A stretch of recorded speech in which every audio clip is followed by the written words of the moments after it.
The infamous 501st Legion becomes the most feared military unit in galactic history, but it starts as just another batch of clones on a rainy planet nobody cares about. Their story begins when the Republic desperately needs soldiers who can actually fight. Quickly, before we dive into the entire story of the 501st, run to the comment section and leave a comment where you're listening to this documentary from. It is fascinating to see how far our lore community stretches and how much we have in common. Now, onto the story. On Kamino, clone factories work around the clock producing identical warriors from one man's DNA. Jango Fett, a deadly bounty hunter, becomes the genetic template for millions of soldiers. The Kaminoans grow these clones in massive tubes, speed up their aging, and pump basic military training into their heads before they can even walk properly. The 501st starts as a simple battalion among thousands of other clone units. Nothing special about them yet. Just another group of identical faces wearing identical armor, waiting for their first real test. But the galaxy is about to explode into war, and these clones will be thrown into the fire immediately. The Separatists make their move on Geonosis, a dusty bug planet where massive droid factories churn out battle machines day and night. Count Dooku and his allies think they can crush the Republic before anyone realizes how serious this rebellion really is. They gather their largest army yet in the desert, preparing to wipe out a small group of Jedi who stumbled onto their secret. Jedi Master Yoda gets word that his fellow Jedi are trapped and outnumbered. Without hesitation, he loads up transport ships with clone troopers from Kamino and races to Geonosis. Anakin Skywalker is busy chasing Count Dooku through the planet's underground tunnels, so Yoda brings the 501st and other units directly into their first real battle. The clones have never seen anything like this before. Their training prepared them for basic combat scenarios, but nobody told them about the sheer noise and chaos of war. Thousands of battle droids march across the desert in perfect formation, while Republic gunships sweep overhead, blasting everything that moves. The 501st troopers jump out of their gunships into the dust clouds and laser fire. These factory-fresh soldiers face their first enemy within minutes of leaving Kamino. Battle droids swivel their heads and open fire with mechanical precision. Clone troopers fall, but the survivors keep pushing forward. What happens next surprises everyone, including the clones themselves. Instead of breaking under pressure like green recruits usually do, the 501st fights with natural skill and determination. They move like they've been doing this for years. Their training kicks in, but something else drives them forward too. Maybe it's Jango Fett's warrior instincts buried in their DNA, or maybe it's just pure stubbornness. The battle turns into a massive ground war with clone troopers, Jedi Knights, and battle droids clashing across the desert. Republic forces push the Separatists back step by step, but the fighting is brutal. Many clones die in their first hour of combat, learning the hard way that real war isn't like training simulations. Despite being completely new to warfare, the 501st performs better than anyone expected. They adapt quickly, support each other under fire, and show the kind of courage that can't be programmed into anyone.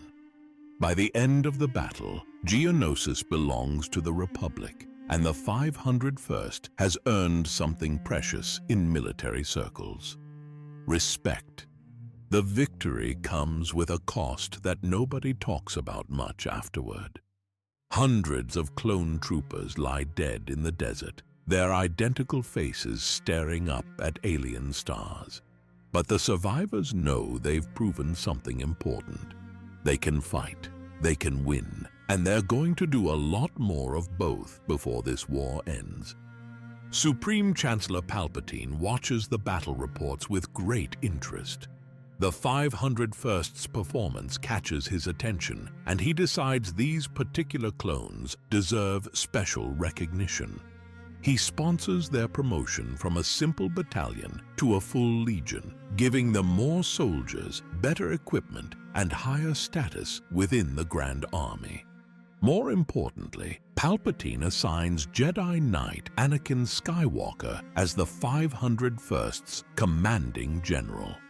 This young Jedi showed exceptional skill during the Geonosis battle, and his aggressive fighting style matches the clone unit's natural talents perfectly. Anakin accepts the assignment eagerly, seeing opportunity to make a real difference in the war. Captain Rex becomes Anakin's second-in-command, handling the day-to-day leadership of clone troopers while Anakin focuses on bigger tactical decisions. Rex proves himself to be exactly the kind of clone officer the 501st needs: smart, brave, and completely loyal to his men. Under his direct command, the troopers develop into something more than just identical soldiers. The partnership between Anakin and Rex creates something new in the clone army.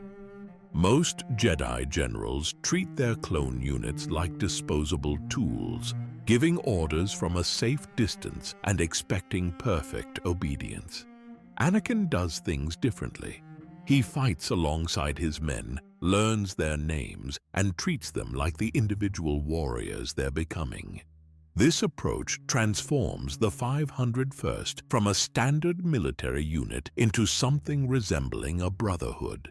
The clones start developing personalities beyond their programming.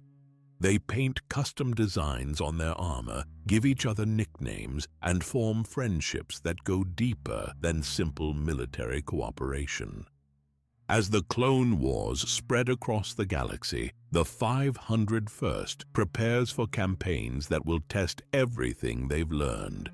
Their first battle on Geonosis was just the beginning. The real war is about to start, and these clones will find themselves at the center of conflicts that will reshape galactic civilization forever. What none of them realize yet is that their greatest enemy isn't the Separatist Alliance or their endless droid armies. The real threat to the 501st Legion is hidden inside their own heads, waiting for the right moment to turn these loyal soldiers into something far more dangerous than anyone can imagine.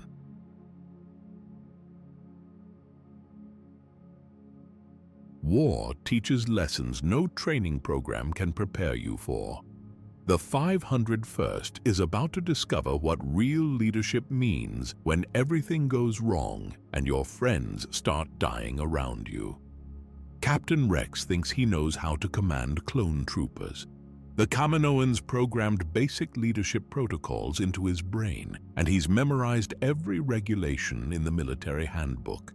But book learning only gets you so far when people are shooting at you for real.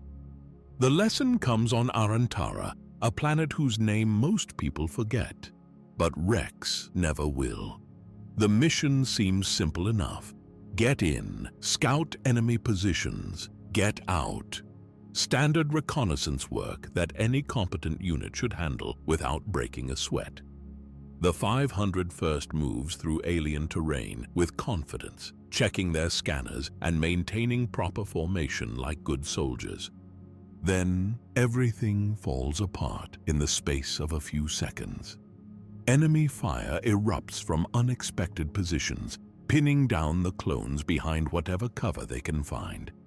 Rex takes a hit that drops him hard, leaving him barely conscious while his men need orders. The carefully planned mission turns into chaos, with their leader out of action. The other clones step up and fight their way out, but the experience shakes Rex more than the injury does. He failed his men when they needed him most. Lying in a medical tent afterward, he replays every mistake and wonders if he's cut out for command after all. Anakin Skywalker sits down next to Rex's cot and delivers the most important advice the captain will ever receive. A true leader always leads from the front, not from behind a desk or a safe command post, but right there in the dirt with his troops. If you want soldiers to follow you into danger, you have to be willing to face that danger first. The words stick with Rex like they're burned into his brain. From that day forward, he never asks his men to do anything he won't do himself. When the 501st charges into battle, Rex is running ahead of everyone else. When they need to hold a position, Rex is the last one to retreat. His troopers notice the change and respond with the kind of loyalty that can't be ordered or programmed. This philosophy spreads through the entire Legion. The 501st develops a reputation for aggressive tactics and frontline leadership that sets them apart from other clone units. They don't sit back and wait for orders. They see what needs doing and they do it, usually at full speed and often while under fire. The new approach gets tested on Bengalore, where the 501st draws reconnaissance duty again. This time they're hunting for separatist activity on a world that's supposed to be neutral. Intelligence reports suggest battle droids are moving through the area, but nobody knows exactly where or in what numbers. Rex leads a small squad through dense jungle terrain, following sensor readings that keep shifting every time they think they've found something solid. The planet's wildlife makes enough noise to mask any approaching enemies, and the thick vegetation blocks long-range scans. It's perfect ambush country, and everyone knows it.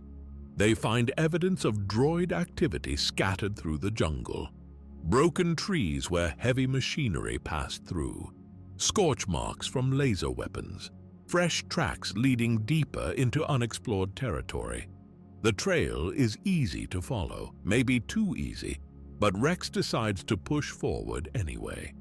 The attack comes from something they never expected. Not battle droids or separatist soldiers, but a massive indigenous predator that considers clone troopers a tasty meal. The creature bursts out of the undergrowth with enough force to knock 3 men off their feet, then goes after the nearest target with claws and teeth. Trooper Bello tries to protect his squad mates and pays for it with his life. The beast tears him apart before the other clones can bring enough firepower to drive it off. By the time the shooting stops, they've lost their first man to something that isn't even part of the war they're supposed to be fighting. Rex stares down at Bello's body and realizes something important about command. Leading from the front means accepting responsibility when your decisions get people killed. Every choice he makes from now on will carry that weight. But the alternative is staying safe while sending other people to die for you, and that's not leadership at all. The mission on Bengalore teaches the 501st that war involves more than just fighting enemy soldiers. Hostile planets, dangerous wildlife, equipment failures, and bad intelligence can kill you just as dead as enemy fire. They learn to expect the unexpected and adapt quickly when plans fall apart. These early experiences prepare the 501st for their first major test at Hyssene, where separatist forces have surrounded and besieged an entire planet.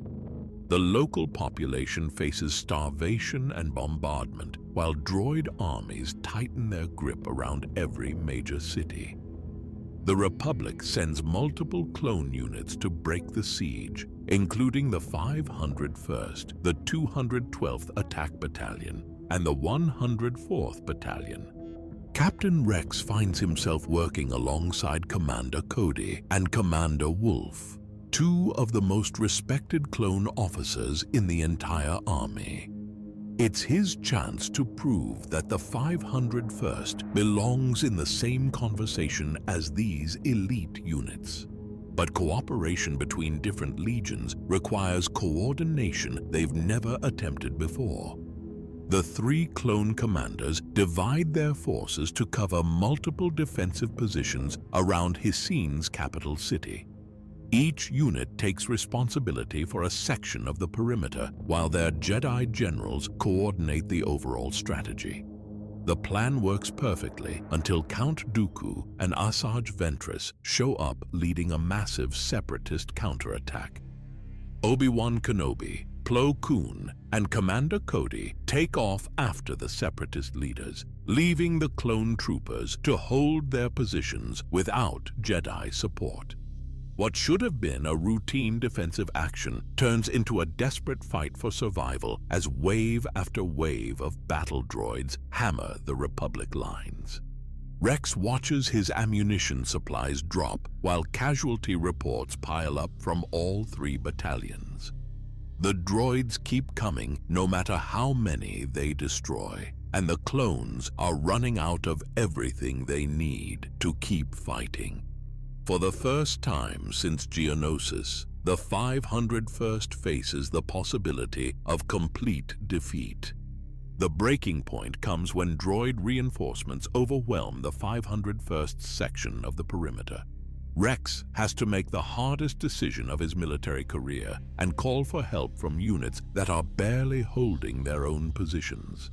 Pride matters less than keeping his men alive, but admitting failure still hurts.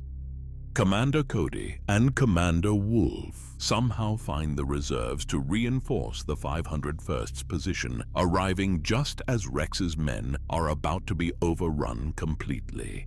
The three battalions fight together with desperate courage, buying time for their Jedi generals to return and turn the tide of battle. The rescue comes at the last possible moment.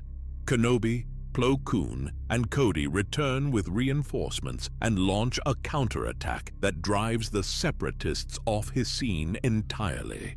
The siege breaks, the planet is saved, and the clone troopers have earned another victory through teamwork and sacrifice. But the cost weighs heavy on everyone who survived. The 501st lost good men at Hissine, and Rex knows their names and faces by heart.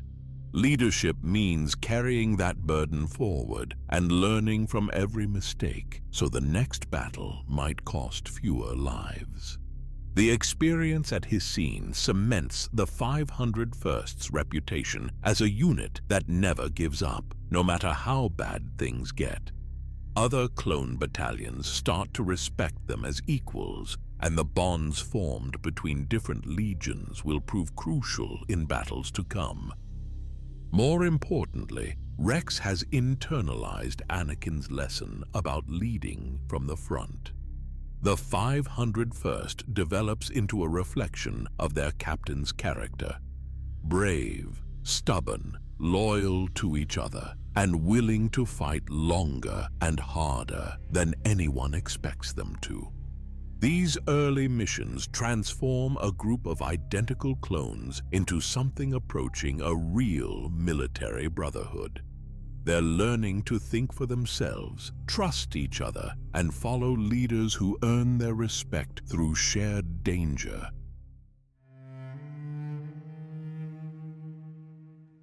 Sometimes the most important person in your unit is someone you never expected to meet. The 501st is about to discover that their newest commander is a teenage girl who thinks she knows better than everyone else. And she might actually be right. Christophsis looks like someone built a city inside a giant jewelry box. Massive crystal formations jut out of the ground everywhere, creating a landscape that sparkles and shines even during heavy bombardment. The Separatists have taken over this beautiful world and turned it into a fortress, using the natural crystal formations as cover for their weapons. General Skywalker and Captain Rex lead Torrent Company through the Crystal Canyons, planning to retake the capital city through speed and surprise. The 501st has learned to move fast and hit hard, but Christophsis presents unique challenges. The crystals amplify sound and reflect energy weapons in unpredictable directions, making normal tactics dangerous for both sides. The fighting starts before dawn and immediately gets complicated. Separatist General Loathsome has built deflector shields around his key positions, making direct assault nearly impossible. Every time the 501st advances, they run into energy barriers that stop blaster fire cold, while enemy weapons pour down from protected positions. Rex watches his men take casualties without being able to return effective fire. The mission is turning into exactly the kind of grinding siege warfare that gets clone troopers killed by the hundreds.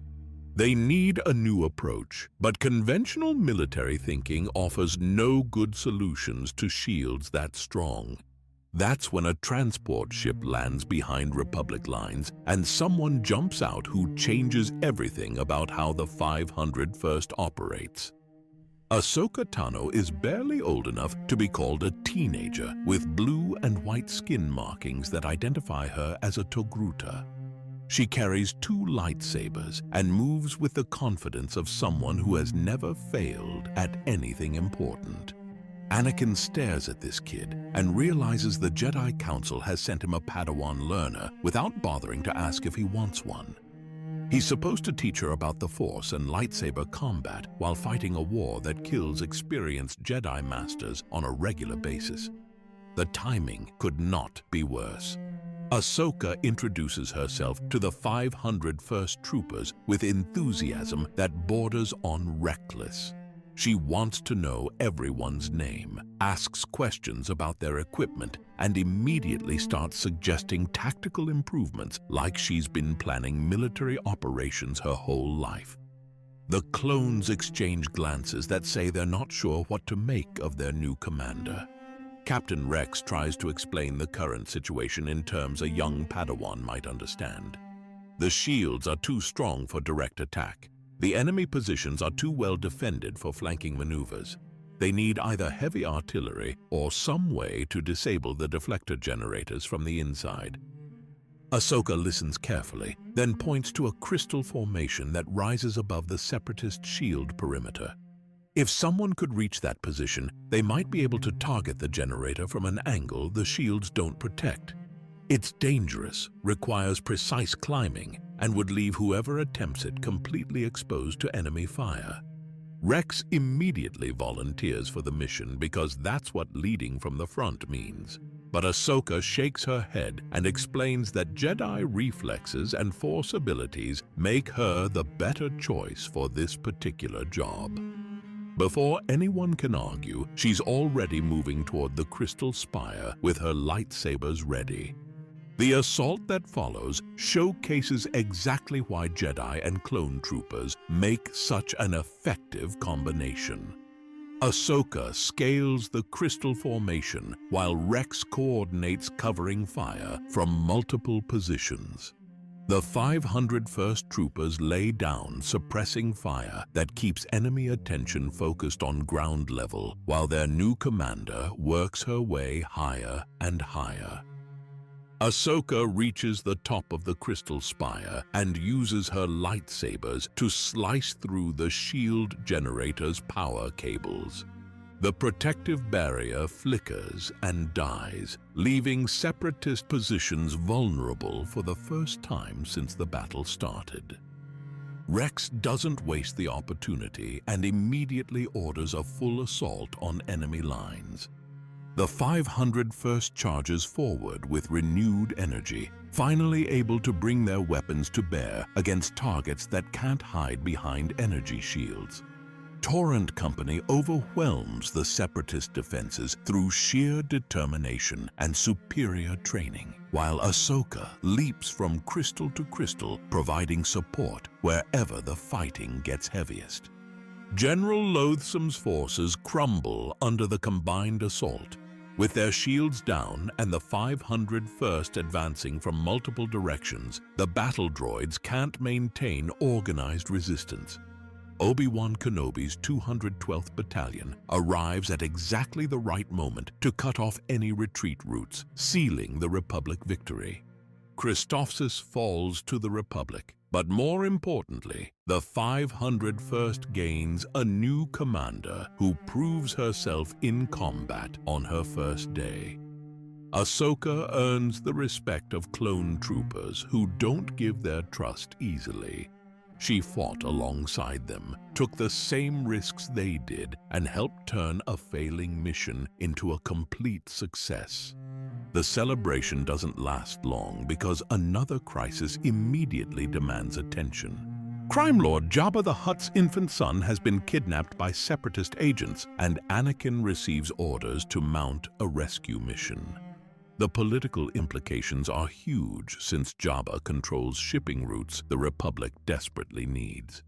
Teth is a jungle world dominated by steep cliffs and ancient monasteries built into the rock faces. The Separatists have taken Jabba's son to one of these monasteries, calculating that the difficult terrain will make any rescue attempt too costly to succeed. They're about to learn that the 501st specializes in missions other units consider impossible. The monastery sits on top of a cliff that rises straight up from the jungle floor. The only approach is a narrow path that zigzags back and forth across the rock face, completely exposed to defensive fire from above. Any attacking force would have to climb that path while battle droids shoot down at them from prepared positions. Rex studies the cliff through his binoculars and realizes this mission will test everything the 501st has learned about working with their new Jedi commander. Ahsoka's Force abilities might let her reach the monastery quickly, but the clone troopers will have to make that climb the hard way while under constant fire. The assault begins with Republic gunships providing covering fire against the monastery's defensive positions. But the ancient stone walls are too thick for ship-mounted weapons to penetrate, and the battle droids have plenty of cover, while the attacking clones have almost none. Ahsoka leads the way up the cliff path, deflecting blaster bolts with her lightsabers, while Rex and his men advance behind her. The 501st troopers take casualties on every switchback turn, but they keep moving forward because their commanders are right there in front of them, taking the same risks. The fighting gets more intense as they climb higher, and the defensive positions get closer. Battle droids roll thermal detonators down the cliff face, while clone troopers try to find cover that doesn't exist. Several good men fall during the ascent, but the survivors reach the monastery courtyard and establish a foothold. Inside the ancient building, the 501st fights room by room against battle droids that have turned every corridor into a killing field. Ahsoka's lightsabers prove essential for dealing with enemies around corners and behind cover, while the clone troopers provide the firepower needed to clear larger spaces. They find Jabba's son in a heavily guarded chamber, but the rescue mission immediately gets more complicated. Count Dooku himself arrives with reinforcements just as the 501st is preparing to evacuate. The situation goes from difficult to nearly impossible in a matter of minutes. Obi-Wan Kenobi and the 212th Battalion arrive just in time to turn the tide of battle. With 2 Jedi generals and 2 elite clone units working together, the Separatist forces get overwhelmed despite having superior numbers and defensive positions. The monastery falls to Republic forces, and Jabba's son gets returned safely. The Teth operation proves that Ahsoka belongs with the 501st. She fights alongside the clone troopers, shares their dangers, and treats them like the individual warriors they've become. The mutual respect that develops during this mission will define their relationship for years to come. But the 501st's most unusual mission comes on Mimban, a swampy world where nothing goes according to plan, and they end up working with the last person anyone expected to see in a combat zone. Sometimes war teaches you that help can come from the most unlikely sources. The planet Mimban is basically one giant mud puddle covered with hostile vegetation and angry wildlife. The 501st deploys alongside the Clone Division's Mud Jumpers, specialized troops who know how to fight in environments that would bog down normal units. Their mission is to break Separatist control of a strategic position, but the enemy has other ideas. Jedi General Lan Tik leads the combined Republic forces into what should be a straightforward assault. The battle plan looks good on paper, but Mimban has a way of making even simple operations turn complicated fast. The swampy terrain slows movement, limits visibility, and turns every step into a struggle against suction that wants to pull you down. The Separatists have built their defenses to take advantage of the awful conditions. Deflector shields protect their main positions, while battle droids fire from elevated platforms that keep them above the worst of the mud. Republic forces have to advance across open ground that gets deeper and stickier with every step. General Tik leads from the front like a good Jedi should, but a sniper's shot brings him down before the assault really gets started. Suddenly, the 501st and their allies find themselves without Jedi leadership in the middle of a fight they're already losing. Captain Rex has to take command of the entire operation while under heavy fire. Rex orders a fighting withdrawal to the nearest Republic outpost, but even retreat becomes a nightmare on Mimban. Clone troopers struggle through mud that comes up to their knees, while battle droids pursue them from firmer ground. Several good men get stuck and captured before their brothers can pull them free. At the outpost, Rex studies the tactical situation and realizes they need to eliminate that deflector shield before attempting another assault. The shield generator sits in the middle of the enemy position, protected by multiple layers of defensive fire. Getting close enough to destroy it would require someone to cross a lot of open ground, while every battle droid on the planet shoots at them. Rex decides to attempt the mission himself because asking other people to take risks you won't take isn't real leadership. He's planning a solo infiltration when an unexpected volunteer steps forward. Jar Jar Binks, the Gungan representative who tagged along on this mission for political reasons, wants to help in the fighting. Most clone troopers would laugh at the idea of a clumsy politician charging enemy positions, but Rex has learned to work with whatever resources become available. Jar Jar might not be a trained soldier, but he's carrying the fallen Jedi's lightsaber and shows genuine courage despite his obvious fear.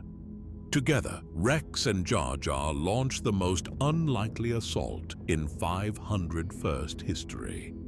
The captain provides covering fire and tactical guidance, while the Gungan stumbles and fumbles his way through the battle droids with accidental effectiveness that borders on miraculous. Somehow they reach the shield generator and destroy it through a combination of military skill and pure dumb luck. With their shields down, the Separatist forces lose their main advantage over Republic troops. The 501st and Mud Jumpers coordinate a final assault that drives the enemy off Mimban entirely. The mission succeeds despite everything that went wrong, proving once again that the 501st can adapt to any situation. The Mimban campaign teaches the 501st that war involves working with all kinds of people, even ones who seem completely unsuited for combat. Sometimes the person who looks least likely to succeed turns out to be exactly what you need when conventional approaches fail. Sometimes the best soldiers come from the worst squads. The 501st is about to meet two rookies who can barely tie their boots properly, but who will become legends that other clones talk about for years. Rishi Station sits on a barren moon that nobody visits unless they absolutely have to. The listening post monitors hyperspace routes leading to Kamino, serving as an early warning system for any separatist attack on the clone homeworld. It's boring duty that usually gets assigned to rookie squads who need experience but aren't ready for real combat. Domino Squad draws this assignment because their training sergeants want them as far away as possible. These 5 clones have failed every major exercise at the Academy, can't work together as a team, and argue about everything from patrol schedules to meal rotation. Most instructors consider them hopeless cases who will probably get themselves killed in their first real battle. Echo and Fives are the only members of Domino Squad who show any real potential. Echo follows regulations like their religious scripture and can recite military procedures from memory. Fives thinks for himself and asks questions that make his superiors uncomfortable. Their squad mates Heavy, Cut Up, and Droid Bait round out a group that fights each other more than they train together. The 5 rookies arrive at Rishi Station expecting months of tedious guard duty, watching empty space. The facility runs on automatic systems that require minimal maintenance, leaving the clones with little to do except stand watch and count the days until their rotation ends. It's exactly the kind of assignment that drives ambitious soldiers crazy with boredom. Everything changes when Separatist commando droids infiltrate the station during what should be a routine night shift. These advanced battle droids move with stealth and precision that regular droids lack, quickly overwhelming the station's outer defenses and eliminating the clone sentries before anyone can raise an alarm. The rookies wake up to find their post under attack by enemies they've only heard about in training lectures. Commando droids pour through the station's corridors, hunting down the remaining defenders with methodical efficiency. Domino Squad suddenly finds itself fighting for survival against opponents that outclass them in every measurable way. Cut Up becomes the first casualty when he tries to make a joke during the firefight. A commando droid puts him down with precise shots that prove these enemies don't make mistakes or give second chances. The loss shocks the surviving rookies into realizing this isn't a training exercise where instructors pull you aside when you mess up. Captain Rex and Commander Cody arrive at Rishi Station for a routine inspection just as the battle reaches its peak. Their transport lands in the middle of a firefight between desperate rookies and advanced combat droids. Instead of calling for backup and waiting for reinforcements, both officers immediately join the fight. Rex takes command of the situation with the calm authority that makes clone troopers willing to follow him anywhere. He assesses the tactical situation, identifies defensive positions, and coordinates the surviving rookies into something resembling an effective fighting unit. Under his leadership, Domino Squad fights better than they ever have before. The clones manage to retake their station through courage and teamwork, but their victory doesn't last long. Separatist reinforcements arrive in overwhelming numbers, bringing enough firepower to reduce the listening post to rubble. The small group of defenders faces impossible odds with no hope of rescue. Rex makes the hardest decision any commander can face. Rather than fight to the last man in a hopeless battle, he orders the station destroyed to prevent the Separatists from using it to mask their approach to Kamino. The explosion will alert the Republic fleet that an attack is coming, but someone needs to stay behind to trigger the detonation manually. Heavy volunteers for the job without hesitation. This clone, who failed every Academy test, steps forward when it matters most, accepting a suicide mission to protect his brothers and the clone homeworld. He sends the others to safety while he prepares to make the ultimate sacrifice for the Republic. The explosion that destroys Rishi Station can be seen from orbit. Heavy dies in the blast, but his sacrifice warns the Republic fleet about the incoming separatist invasion. The Battle of Camino will be hard fought, but it won't be the surprise attack the enemy planned. Rex watches the station burn and realizes he's witnessed something special. Echo and Fives fought with courage that impressed a veteran officer who has seen the best clone troopers in action. These rookies showed the kind of character that can't be taught in any academy. After the crisis ends, Rex makes a decision that changes 2 lives forever. He approaches Echo and Fives with an offer that every clone trooper dreams about. The 501st Legion needs soldiers who can think under pressure and fight when everything goes wrong. These 2 rookies have proven they belong with the elite. The transfer from Domino Squad to the 501st represents the biggest promotion any rookie clone can receive. Echo and Fives trade their boring guard duty for assignment to the most active Legion in the Republic Army. They'll fight alongside Captain Rex and General Skywalker in battles that will determine the fate of the galaxy. Echo adapts to 501st standards quickly because following orders and maintaining discipline comes naturally to him. He studies every regulation, memorizes every procedure, and becomes the kind of soldier that officers can rely on completely.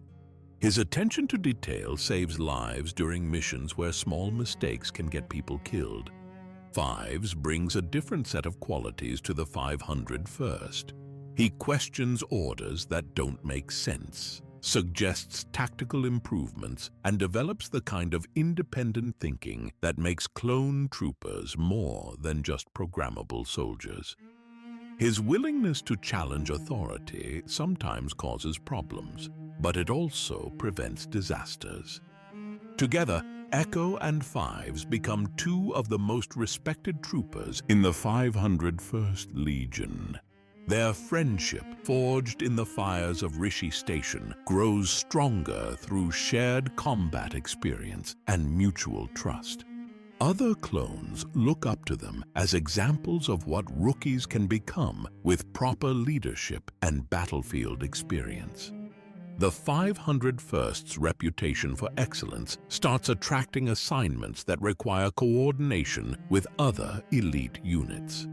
General Skywalker's close relationship with Obi-Wan Kenobi means the 501st frequently works alongside the 212th Attack Battalion on missions that require the best soldiers the Republic can field. One such mission involves protecting Duchess Satine Kryze of Mandalore during her diplomatic voyage to Coruscant. Intelligence reports suggest that Death Watch extremists plan to assassinate the Duchess before she can testify before the Senate about Mandalore's neutrality in the Clone Wars. The protection detail requires clone troopers who can blend into civilian environments while maintaining combat readiness. Duchess Satine refuses heavy military escorts that would make her look weak, so the 501st and 212th provide security through careful positioning and constant vigilance. The assassination attempt comes during the voyage when Death Watch infiltrators reveal themselves among the ship's crew and passengers. Clone troopers from both battalions coordinate their response perfectly, neutralizing the threats while protecting civilian bystanders. The Duchess reaches Coruscant safely, and Mandalore remains neutral. Another joint operation takes 501st Ordnance Specialists to Naboo, where separatist scientist Dr. Nuvo Vindi has developed a deadly biological weapon. The mission requires technical expertise to safely contain viral agents that could kill millions of people if released into the atmosphere. The 501st Specialists work alongside 212th Engineers to locate and neutralize the bioweapon before Vindy can deploy it against Naboo's population. The operation succeeds, preventing a catastrophe that would have made the Clone Wars even more devastating than they already are. These diverse missions prove that the 501st has evolved beyond just another clone battalion. The Legion's versatility makes them valuable assets for assignments that require more than just standard military solutions. More importantly, these experiences strengthen the bonds between individual clone troopers who learn to trust each other completely. Echo and Fives exemplify this brotherhood, supporting each other through battles that test their limits and forge them into the kind of soldiers that legends are made from. The rookies who barely survived Rishi Station have become veterans that other clones respect and follow. Their journey from failed academy students to elite 501st troopers proves that potential can be found in unexpected places, and that true brotherhood develops through shared danger and mutual sacrifice. But their story is just beginning. The Clone Wars will test Echo and Fives in ways they can't imagine, forcing them to make choices that will define not just their own fate, but the future of the entire clone army. The Brotherhood born at Rishi Station will face challenges that make their first battle look simple.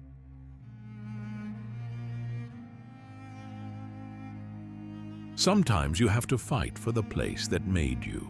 The 501st is about to discover that even home isn't safe when the enemy wants to destroy everything you came from. Kamino looks exactly the same as when the 501st left it months ago. Endless gray oceans stretch to every horizon while massive storms roll across the surface, just like they have for millions of years. The clone facilities still rise on their tall stilts above the waves, and the Kaminoan scientists still work in their sterile laboratories, creating new batches of soldiers. But something feels different when the Republic fleet drops out of hyperspace above the clone homeworld. Intelligence reports suggest the Separatists are planning something big, and Kamino represents the most obvious target. If they can destroy the cloning facilities, the Republic loses its ability to replace fallen soldiers with new ones. The 501st and 212th Battalions deploy to Kamino's surface with a sense of urgency that goes beyond normal military missions. These clone troopers are returning to the world where they were born, grew up, and learned to be soldiers. Defending Kamino means protecting not just strategic facilities, but the birthplace of every clone in the Republic Army. Echo and Fives walk through Tipoca City's corridors with mixed emotions. Everything looks smaller than they remember from their training days. The barracks where they once slept seem cramped. The practice ranges where they learn to shoot feel narrow. But the memories of brotherhood forged in these halls remain as strong as ever. Captain Rex assigns defensive positions throughout the city, placing his best soldiers at critical points where Separatist attacks are most likely to succeed. Echo and Fives draw assignment to a sniper position overlooking the main clone hatcheries, where thousands of future soldiers grow in artificial wombs. The attack begins before dawn, with Separatist ships emerging from hyperspace like predators surrounding wounded prey. Aqua droids and Trident assault ships race across Kamino's stormy seas, while atmospheric fighters provide cover from above. The assault comes from every direction at once, testing the Republic's ability to defend multiple targets simultaneously. Waves of mechanical soldiers pour out of landing craft and begin scaling the support pillars that hold Tipoca City above the ocean. These aqua droids move through water like fish and climb metal surfaces like insects, bringing the battle directly to the clone homeworld's most vulnerable points. Echo settles behind his sniper rifle and begins picking off aqua droids as they attempt to breach the city's lower levels. His shots are precise and methodical, exactly what you'd expect from a clone who memorizes every regulation and follows every procedure perfectly.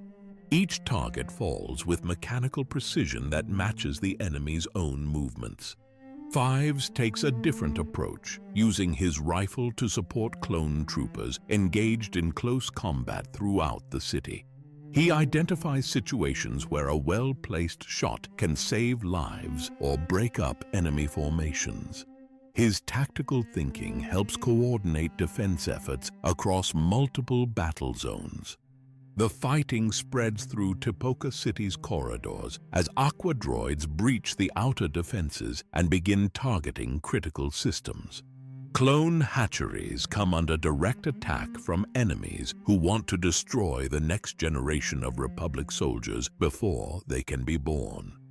The 501st finds itself fighting to protect clones who won't be ready for combat for years. Separatist Trident drill ships punch through the city's hull in several places, disgorging assault droids directly into areas that were never designed for combat. Clone troopers fight room-to-room battles in facilities meant for scientific research and military training, not warfare. Echo and Fives coordinate their fire to stop Separatist breaching pods from reaching the clone growth chambers. These pods carry explosives specifically designed to destroy the artificial wombs where future soldiers develop.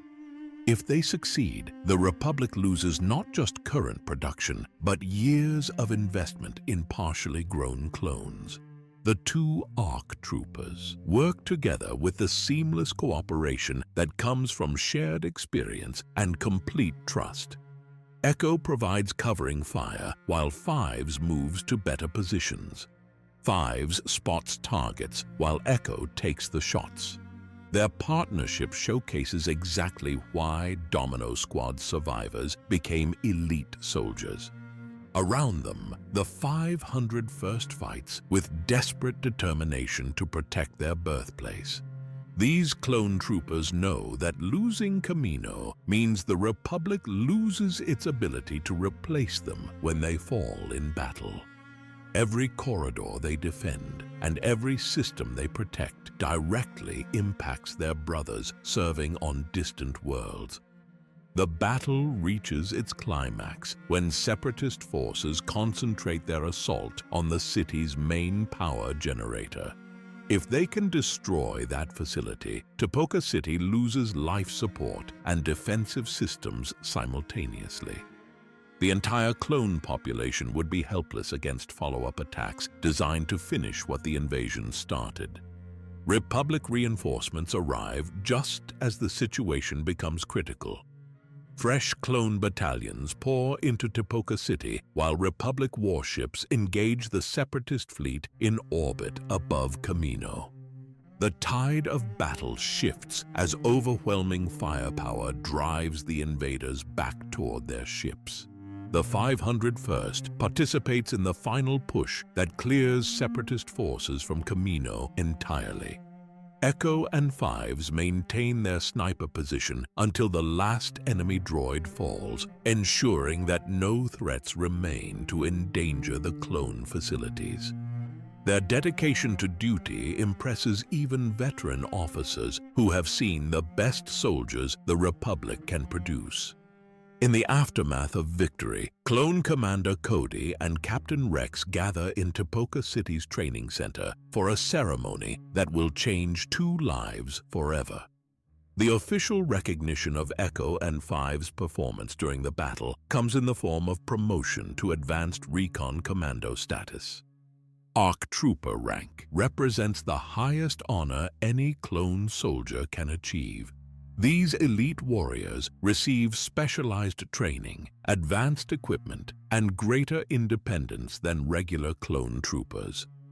Only the most exceptional soldiers earn ARC status, and most clones never come close to qualifying for the program. Echo and Fives stand at attention while their commanders read the official promotion orders. The ceremony takes place in the same training center where they once struggled as rookies, unable to work together or meet basic academy standards. Now they're joining the ranks of the Republic's finest soldiers. The newly promoted ARC troopers repaint their armor with the distinctive blue markings that identify advanced recon commandos. The process involves more than just changing colors. They're taking on new responsibilities as leaders and specialists within the 501st Legion.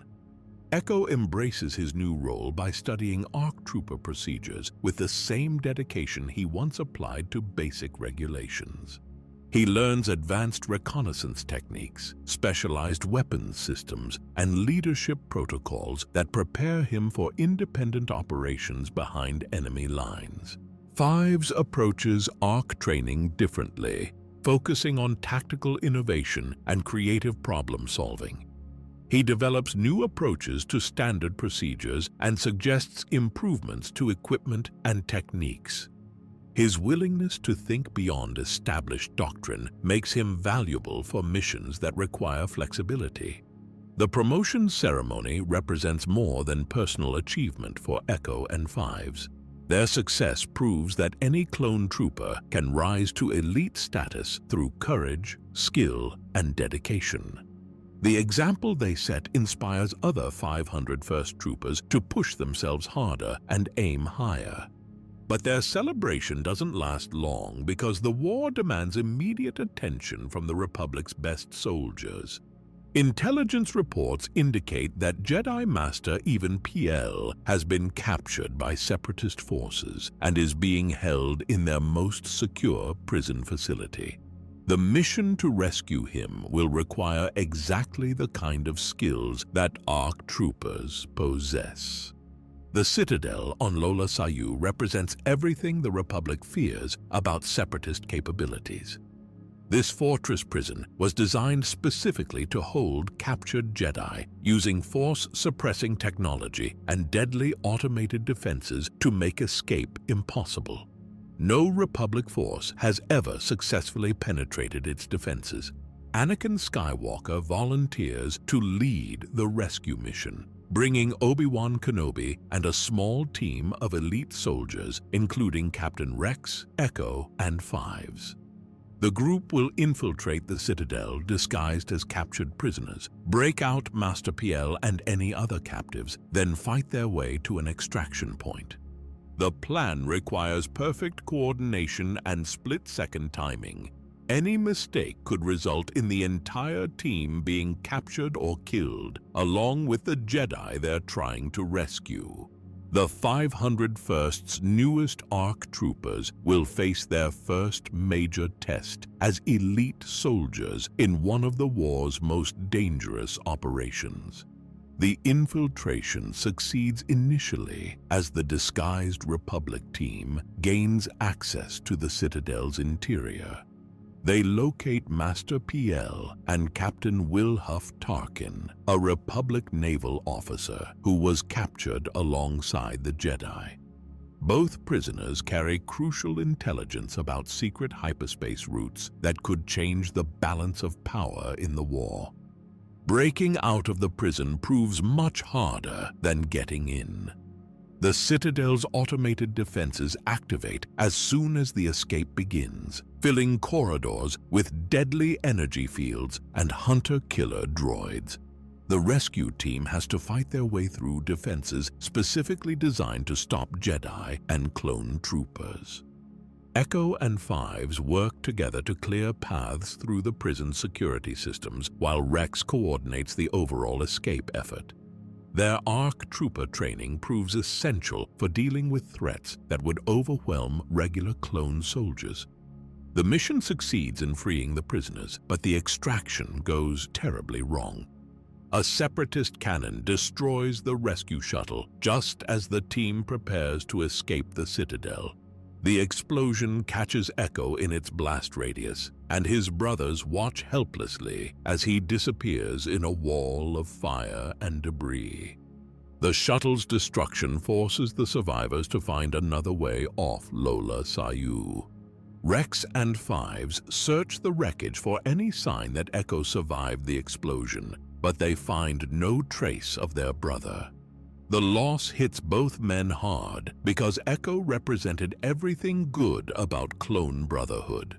His dedication, loyalty, and friendship made him irreplaceable within the 501st family. The survivors complete their escape from Lola Sayu, but the victory feels hollow without Echo to share it. Fives especially struggles with losing his closest friend and partner. The brother who helped him survive Rishi Station and earn ARC Trooper rank is gone, leaving a gap that no one else can fill.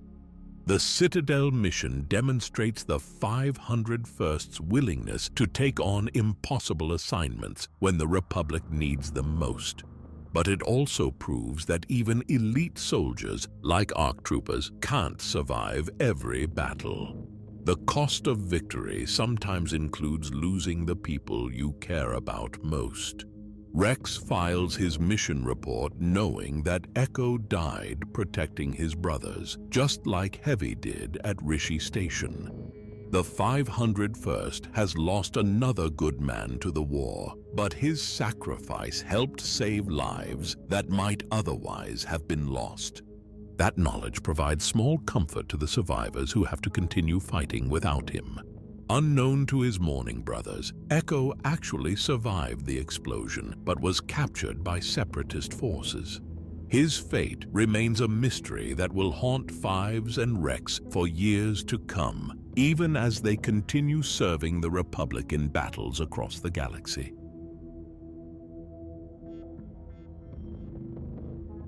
Some planets become your worst nightmare before you even set foot on them. For the 501st, Felucia will teach them that winning battles sometimes means knowing when to run away and fight another day. Felucia looks like what would happen if someone crossed a jungle with a fever dream. Giant mushrooms tower over the landscape like organic skyscrapers, while carnivorous plants snap at anything that moves too close. The air itself glows with spores that make breathing difficult and visibility nearly impossible. This toxic wonderland becomes a major battleground because both sides need control of its strategic location. The 501st arrives expecting another standard planetary assault, but Felucia has other plans for them. Nothing about this world follows normal rules. From the wildlife that tries to eat your equipment to the terrain that shifts when you're not looking. General Skywalker leads the 501st into what appears to be a straightforward mission. Intelligence reports suggest moderate separatist resistance concentrated around the main settlements. The battle plan calls for coordinated attacks by the 501st, Obi-Wan's 212th Battalion, and Plo Koon's forces to overwhelm enemy positions quickly. The assault begins well enough. Republic ATTE walkers advance through the jungle while clone troopers establish perimeters around key objectives. The 501st moves with confidence earned through dozens of successful campaigns, expecting to secure their assigned sectors within hours. Then the Separatists spring their trap with overwhelming numbers that intelligence never detected. Battle droids pour out of hidden positions throughout the jungle while additional forces emerge from underground bunkers. The Republic attack becomes a desperate fight for survival as enemy reinforcements arrive faster than anyone thought possible.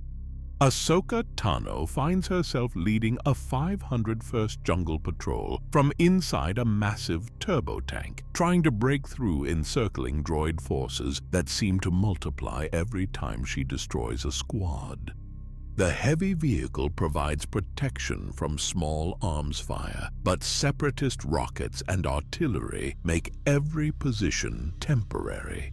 Captain Rex coordinates defensive efforts while Republic forces fall back to stronger positions. The 501st Troopers fight with their usual determination, but the sheer number of enemies makes victory impossible through conventional tactics. This battle requires survival skills more than combat prowess. Ahsoka's patrol gets cut off from the main Republic force when battle droids destroy a bridge behind them. Her Juggernaut tank becomes an island of Republic resistance surrounded by hostile territory. The clone troopers inside know they're outnumbered and outgunned, but they keep fighting because that's what 501st soldiers do. The situation deteriorates rapidly as Separatist forces concentrate their assault on isolated Republic positions. ATTE walkers provide covering fire for retreating clone troopers. But even these heavily armored vehicles struggle against sustained enemy bombardment. The jungle itself seems to work against Republic forces as toxic spores cloud their vision and carnivorous plants attack anyone who seeks cover. General Plo Koon manages to break the Separatist orbital blockade at exactly the right moment, opening a window for Republic gunships to reach the trapped ground forces. The rescue operation becomes a race against time as enemy forces close in on positions that can't hold much longer. Ahsoka's patrol gets evacuated just as their Juggernaut tank runs out of ammunition and begins taking critical damage. Republic gunships swoop down through heavy fire to extract clone troopers who have been fighting impossible odds for hours. The evacuation succeeds, but barely. The First Battle of Felucia ends in tactical defeat, but strategic learning for the 501st. Ahsoka discovers that aggressive leadership sometimes means accepting retreat when victory becomes impossible. The clone troopers learn that even elite units can be overwhelmed if they extend too far beyond their support network. Rex files his after-action report, knowing that the 501st fought well despite losing ground to superior enemy numbers. Sometimes the best outcome is bringing your people home alive to fight another day. Felucia taught them humility, but it also proved their resilience under the worst possible conditions. The Republic decides to try again later in the war, when circumstances favor their forces more heavily. The 501st returns to Felucia with better intelligence, improved equipment, and hard-earned experience from their previous encounter with this hostile world. The Second Battle of Felucia showcases how much the 501st has evolved since their first disastrous encounter with the planet. They arrive wearing new Phase 2 armor that provides better protection and improved communication systems. The upgraded equipment gives clone troopers advantages they lacked during the earlier campaign. Phase 2 armor represents a major improvement over the original design that served clone troopers since the war's beginning. The new suits offer enhanced environmental protection, more efficient power systems, and modular components that can be customized for specific mission requirements. The 501st proudly displays their distinctive blue markings on the updated armor. This time, the Republic commits overwhelming force to the Felucia campaign. The 501st fights alongside Plo Koon's 104th Wolfpack Battalion and several clone armored units in a combined assault that dwarfs their previous effort. The 501st's familiarity with Felucia's terrain proves crucial during the second battle.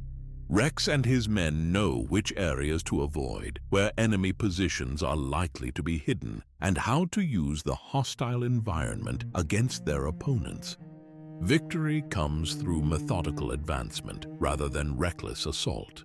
The clone troopers clear enemy positions systematically while supporting units provide covering fire and prevent separatist reinforcements from reaching the combat zone. Felucia falls to Republic forces through patience and overwhelming superiority.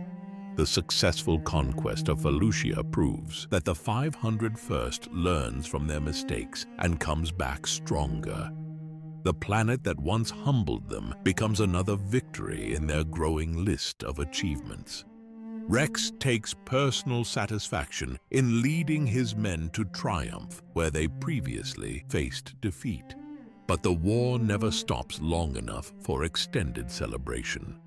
The 501st receives new orders almost immediately after securing Felucia, deploying to Horain, where different challenges await them in urban combat zones that present unique tactical problems.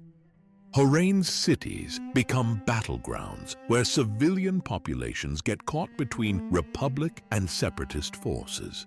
Captain Rex faces the additional responsibility of protecting innocent people while accomplishing his military objectives. The mission requires delicate balance between aggressive combat and humanitarian concerns. Torrent Company advances through Horain's urban landscape, clearing Separatist positions from buildings and streets while avoiding civilian casualties. The fighting moves from block to block as both sides contest control of strategic locations throughout the city. Rex encounters a group of local children trapped in a combat zone where battle droids and clone troopers exchange fire across a public square. The captain immediately risks his own safety to evacuate the kids to a secure location, demonstrating the values that make the 501st more than just another military unit. The rescue operation separates Rex from his unit just as Separatist reinforcements arrive to counterattack Republic positions. He finds himself alone and outnumbered in hostile territory while battle droids close in from multiple directions. The situation looks hopeless until unexpected help arrives from an unlikely source. Obi-Wan Kenobi appears at exactly the right moment, using his lightsaber and Force abilities to even the odds against superior enemy numbers. The Jedi General's arrival turns a desperate situation into a manageable fight. But the real surprise comes from their most unusual ally.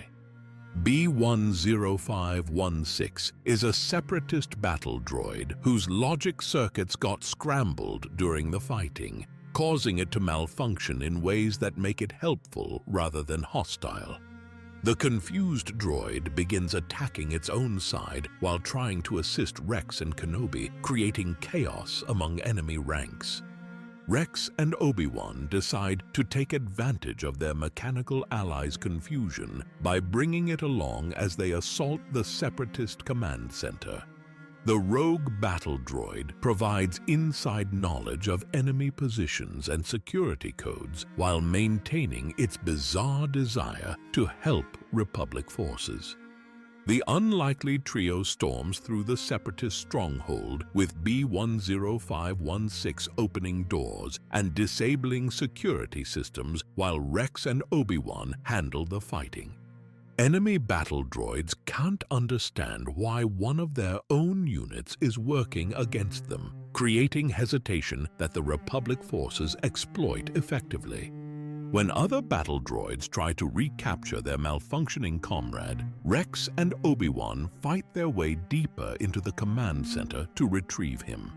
The cooperative droid has become valuable enough to risk combat operations for its recovery, proving that allies can come from the most unexpected sources. The mission succeeds in liberating Horain while providing the 501st with their most unusual war trophy. B-10516 accompanies Rex back to Republic lines as proof that even mechanical enemies can switch sides under the right circumstances. The droid's defection becomes a symbol of the 501st's ability to find creative solutions to impossible problems. These campaigns across multiple worlds prove that the 501st has matured into a truly elite unit capable of adapting to any challenge the war presents. From the toxic jungles of Felucia to the urban battlefields of Horain, they demonstrate flexibility and innovation that sets them apart from other clone battalions. More importantly, these battles forge the 501st's identity as soldiers who care about more than just following orders. They protect civilians, learn from defeats, and find ways to win that go beyond conventional military thinking. The Legion becomes something greater than the sum of its individual parts. Rex emerges from these campaigns as a leader who understands that true victory requires more than just defeating enemies. The best commanders find ways to achieve their objectives while maintaining the values that make their cause worth fighting for. The war continues to test the 501st in new ways as they face challenges that will push their skills and loyalty to the breaking point. But these battles on distant worlds have prepared them for whatever comes next, even if none of them can imagine the betrayals and tragedies that await in the shadows.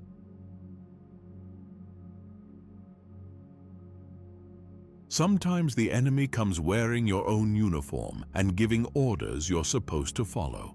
The 501st is about to learn that the worst betrayals come from people you trusted to keep you alive. Umbara exists in permanent darkness because its sun died long ago, leaving behind a world where shadows live and breathe like living things. Bioluminescent plants provide the only light, creating an alien landscape that glows with sickly colors that hurt your eyes if you stare too long. The planet recently joined the Separatists, giving enemy forces a strategic base deep in Republic space. Umbaran technology rivals anything the Republic possesses, with weapons and vehicles that seem designed by people who understand war better than anyone should. General Skywalker leads the 501st in the initial assault, establishing beachheads on Umbara's dark surface while Republic forces prepare for a major offensive. The clone troopers work with familiar efficiency under Anakin's leadership, securing landing zones and forward positions with minimal casualties. Then Chancellor Palpatine personally recalls Anakin to Coruscant for urgent business that can't wait for the campaign to finish. The 501st watches their general board a transport ship, leaving them on a hostile world where everything wants to kill them and nothing follows normal rules. General Pong Krell arrives to replace Anakin with an attitude that immediately puts every clone trooper on edge. This four-armed basilisk towers over regular humans and speaks to clone soldiers like their defective equipment. His first briefing makes clear that everything about the 501st's operations will change under his command. Krell dismisses the tactical approaches that made the 501st successful under Anakin's leadership. No more leading from the front, no more adapting plans when circumstances change. No more treating clone troopers like individuals with names and personalities worth remembering. Instead, Krell orders frontal assaults against heavily fortified Umbaran positions that any competent commander would approach with caution. He sends clone troopers directly into kill zones where Umbaran weapons cut them down in waves, then orders more attacks when the first ones fail. Captain Rex tries to suggest alternative tactics that might achieve objectives with fewer casualties, but Krell shuts down any discussion that challenges his authority. The general makes clear that clone troopers exist to follow orders without question, not to think for themselves or offer opinions about strategy. The 501st suffers losses that would make Anakin reconsider his entire battle plan. Hardcase, Waxer, and other veteran troopers die in pointless attacks that accomplish nothing except feeding more bodies to Umbaran defensive positions. Each death feels like waste rather than necessary sacrifice. Morale collapses as the clone troopers realize their new commander considers them completely expendable. Krell shows no emotion when casualty reports arrive, treating dead soldiers like broken equipment that can be easily replaced. The contrast with Anakin's leadership style couldn't be more obvious. Rex finds himself caught between loyalty to the chain of command and responsibility to his men. Military regulations require him to follow orders from superior officers, but those same orders are getting his brothers killed for no good reason. The conflict tears at everything he believes about being a good soldier. Fives, Jesse, Tup, and other 501st veterans begin questioning orders that make no tactical sense. These clone troopers have fought enough battles to recognize when strategy serves a purpose and when it just wastes lives. Krell's commands fall into the second category more often than the first. The situation gets worse when Krell engineers the most horrible betrayal any clone trooper can imagine. Using false intelligence and deliberate miscommunication, he tricks the 501st and 212th Battalion into fighting each other in the dark Umbaran wilderness. The 501st receives orders to intercept enemy forces disguised as clone troopers, while the 212th gets told that Umbaran soldiers are impersonating Republic troops. Both units prepare for battle against enemies they believe are wearing familiar armor as camouflage. The firefight begins in darkness and confusion as two elite Republic battalions open fire on each other. Clone troopers who have fought side by side for years suddenly find themselves shooting at brothers they trained with on Kamino. The realization comes too late to prevent massive casualties on both sides. Rex discovers the truth when he gets close enough to see faces behind enemy helmets. These aren't Umbaran soldiers or battle droids. They're clone troopers from the 212th, men he knows personally and has worked with on dozens of missions. The horrible understanding hits him like a physical blow. Both units cease fire as soon as they realize what's happening, but the damage is already done. Clone troopers lie dead throughout the forest, killed by their own brothers in a battle that should never have occurred. The friendly fire incident represents everything wrong with Krell's command style taken to its logical conclusion. The surviving clone troopers piece together what happened and realize their general deliberately orchestrated the tragedy. Krell wanted Republic forces to kill each other, weakening both battalions while serving some hidden agenda that has nothing to do with winning the war. Rex faces the hardest decision of his military career. Everything in his training says superior officers must be obeyed without question, but his conscience tells him that following Krell's orders means more clone troopers will die for no reason. Loyalty to the Republic conflicts with loyalty to his brothers. The 501st veterans make the decision for him by refusing to follow any more orders from a general who treats them as expendable tools. Fives, Jesse, Tup, and others stand with Rex when he decides that arresting Krell represents the only way to protect their remaining brothers. The confrontation takes place in Umbara's alien jungle, where bioluminescent plants provide eerie lighting for the most important battle the 501st will ever fight. Krell reveals his true nature by igniting dual lightsabers and attacking the clone troopers he once commanded. The fallen Jedi cuts down several clones who try to subdue him non-lethally, proving that his betrayal runs deeper than just bad leadership. Krell has turned completely to the dark side and considers clone troopers beneath his notice as individual beings worthy of life. The fight becomes a desperate struggle between clone troopers armed with blasters and a Jedi Master wielding lightsabers with 4 arms. Krell's combat skills overwhelm individual opponents, but the 501st works together with tactical coordination that eventually brings him down.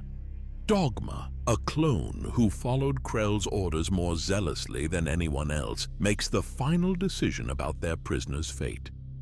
This trooper, who believed in military discipline above all else, shoots Krell in cold blood, unable to accept that he served a traitor who got his brothers killed for personal gain. The execution ends Krell's immediate threat, but it doesn't erase the damage he caused to the 501st's trust in authority. These clone troopers learned that following orders blindly can lead to betraying everything they actually serve. The lesson will stay with them for the rest of their lives. Umbara eventually falls to Republic forces, but the victory feels hollow after everything the 501st endured under Krell's command. The planet is secured at a cost that includes not just clone casualties, but damage to their faith in the system they're fighting to protect. Rex stands among the bodies of clone troopers killed by friendly fire and wonders what the point of the war really is. If Jedi generals can turn against their own troops, what does victory actually mean? And what happens to clone soldiers when the fighting finally stops? Fives tries to reassure his captain by pointing out that they won the battle and liberated Umbara from separatist control. But Rex can't shake the feeling that something fundamental has changed in how he views the war and the Republic they're supposed to be defending. The Umbara campaign becomes a turning point for the 501st in ways that go beyond tactical lessons or combat experience. These clone troopers learned that their true loyalty belongs to each other, rather than to any individual commander who might betray them. More importantly, they proved that clone troopers can think for themselves and make moral decisions when circumstances require it. The blind obedience programmed into them on Kamino has limits, and those limits got tested by a general who pushed too far. The 501st emerges from Umbara as a different unit than the one that entered the campaign. They're still elite soldiers who follow orders and accomplish missions, but they're also men who understand that some orders shouldn't be followed, and some commanders don't deserve obedience. This knowledge will prove crucial when the war reaches its final phase and the clone troopers face the ultimate test of loyalty. The lessons learned on Umbara about thinking independently and questioning authority will matter more than anyone realizes when Order 66 changes everything.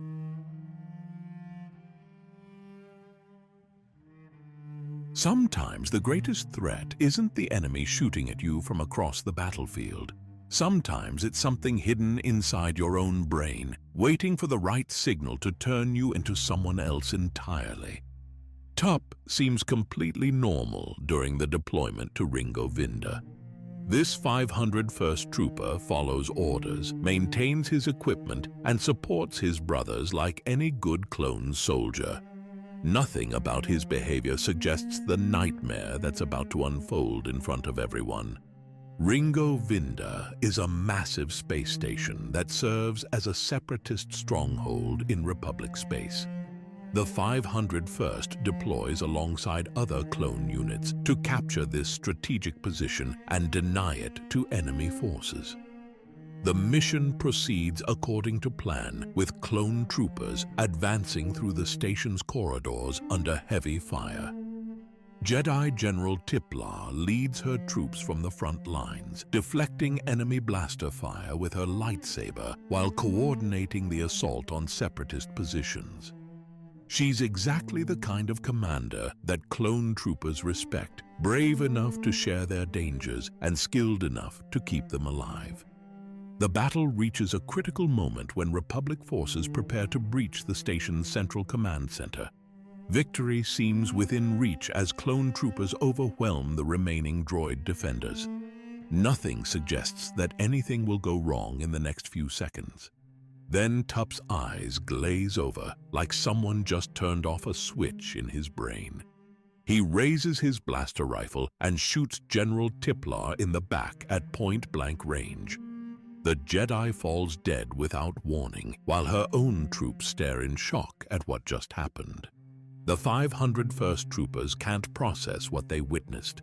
Tup just killed their commanding officer in cold blood without any explanation or provocation. Clone soldiers don't do that. They're programmed to protect Jedi, not execute them during active combat operations. Tup himself seems equally confused by his actions. He drops his weapon and starts mumbling phrases that don't make sense to anyone listening. Good soldiers follow orders. The nightmare is over. Words that sound like they come from someone else's mouth using Tup's voice.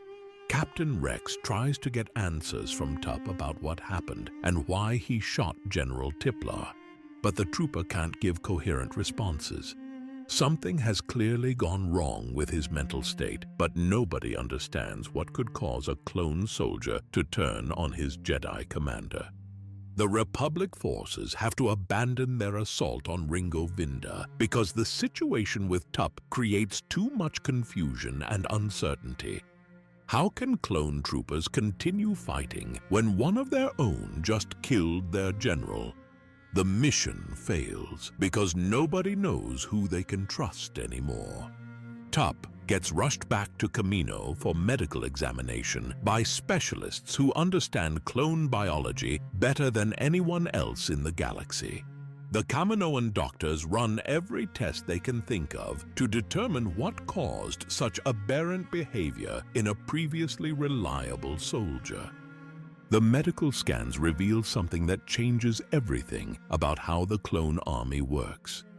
Deep inside Tup's brain sits a small organic implant that no clone trooper knew existed. The biochip has malfunctioned, causing the behavior that led to General Tiplar's death. ARC Trooper 5s takes personal interest in the investigation because Tup served alongside him in the 501st. These two clones fought together through multiple campaigns, and Fives refuses to believe his brother simply went crazy without some external cause. The Kaminoan doctors claim the biochips serve a benign purpose, controlling aggressive impulses that might make clone troopers difficult to manage. They insist the implants are safety features designed to make clone soldiers more effective and disciplined. But Fives notices inconsistencies in their explanations and starts asking uncomfortable questions about why nobody told clone troopers about brain implants that affect their behavior. If the chips are harmless, why keep them secret? And why did Tup's malfunction cause him to kill a Jedi instead of just becoming more aggressive? The investigation reveals that every clone trooper in the Republic Army has identical biochips implanted in their brains since birth. The devices are so well hidden that clone medics never detected them during routine examinations. Whatever their real purpose, the chips were designed to stay secret. Fives decides to have his own chip surgically removed to test the Kaminoan claims about their function. If the implants really control aggression, removing his should make him more violent and unpredictable. Instead, he feels clearer and more focused than he has in years. The experience convinces Fives that the biochips serve a much darker purpose than anyone admits publicly. Tup's breakdown happened when his chip activated something called Order 66, a protocol that compels clone troopers to eliminate Jedi commanders. Every clone in the army carries the same programming. Fives tries to warn Captain Rex and General Skywalker about his discoveries, but his claims sound impossible to believe. Clone troopers turning against Jedi on command, secret brain implants controlling their behavior. The story seems too far-fetched for anyone to take seriously. Supreme Chancellor Palpatine arranges a private meeting with Fives on Coruscant, claiming he wants to hear the ARC troopers' concerns firsthand. The Chancellor presents himself as someone genuinely worried about threats to clone trooper welfare and Republic security. During their conversation, Palpatine subtly probes Fives' knowledge while pretending to be shocked by revelations about biochips and Order 66. The Chancellor acts like someone learning terrible news for the first time, when he's actually the architect of the entire conspiracy. When Fives gets too close to exposing Palpatine's involvement in the plot, the Chancellor triggers security protocols and accuses the ARC trooper of attempting assassination. Guards rush in to find Palpatine, apparently under attack by a clone soldier who has clearly suffered a mental breakdown. Fives finds himself drugged and framed as a dangerous renegade who poses a threat to Republic leadership. His warnings about Order 66 get dismissed as paranoid delusions caused by having his biochip removed. Nobody believes him because the evidence supports the official story of a clone trooper who went insane. Branded as a traitor and fugitive, Fives flees into Coruscant's underground levels, where he can hide from the massive manhunt that follows his escape. The ARC trooper, who once stood proudly in 501st ranks, now lives like a criminal in the shadows of the Republic capital. Desperate to save his brothers from the conspiracy he's uncovered, Fives contacts Rex and Anakin through secret channels and begs them for one final meeting. He knows this might be his last chance to convince someone in authority about the threat hidden inside every clone's brain. The meeting takes place in an abandoned warehouse where Fives can speak freely without being overheard by Republic security forces. He looks terrible after days of hiding and running, but his determination to expose the truth burns stronger than ever. Fives delivers the most important warning in clone history, telling Rex and Anakin that a plot against the Jedi exists inside the programming of every clone trooper. The evidence sits in their brains waiting for activation. Order 66 will turn the entire clone army against their Jedi commanders when someone gives the signal. He's moments away from revealing that Chancellor Palpatine controls the conspiracy when Coruscant Guard clones surround the warehouse. Commander Fox leads a squad of soldiers who have orders to arrest or eliminate the rogue ARC trooper before he can spread more dangerous propaganda. Rex tries to negotiate a peaceful surrender, but the situation spirals out of control when Fives refuses to submit quietly. He knows that arrest means silencing the only voice that can warn the Republic about what's coming. The standoff becomes a tragedy waiting to happen. Commander Fox shoots Fives when the ARC trooper reaches for what might be a weapon. The man who survived Rishi Station earned ARC trooper rank and fought beside his brothers through countless battles, dies in Rex's arms while trying to save them all from a fate they can't see coming. Fives' last words carry weight that Rex doesn't fully understand at the time. The nightmare is finally over for him, but it's just beginning for every other clone trooper in the galaxy. His death silences the only voice that could have prevented Order 66 from succeeding. The official report declares Fives mentally unstable due to his chip removal, discrediting everything he said about conspiracies and secret protocols. The Republic leadership files his warnings away as the ravings of a damaged soldier who couldn't handle the stress of war. But Rex remembers every word Fives spoke during their final meeting. The warning about plots against the Jedi echoes in the captain's mind, even though he can't act on incomplete information. Those memories will prove crucial when Order 66 finally activates and Rex needs to make the hardest choice of his life. The 501st loses one of its finest soldiers to a conspiracy so vast that nobody believes it exists. Fives dies trying to save his brothers from a fate they don't know awaits them. His sacrifice plants seeds of doubt that will bloom when the Republic's darkest hour arrives.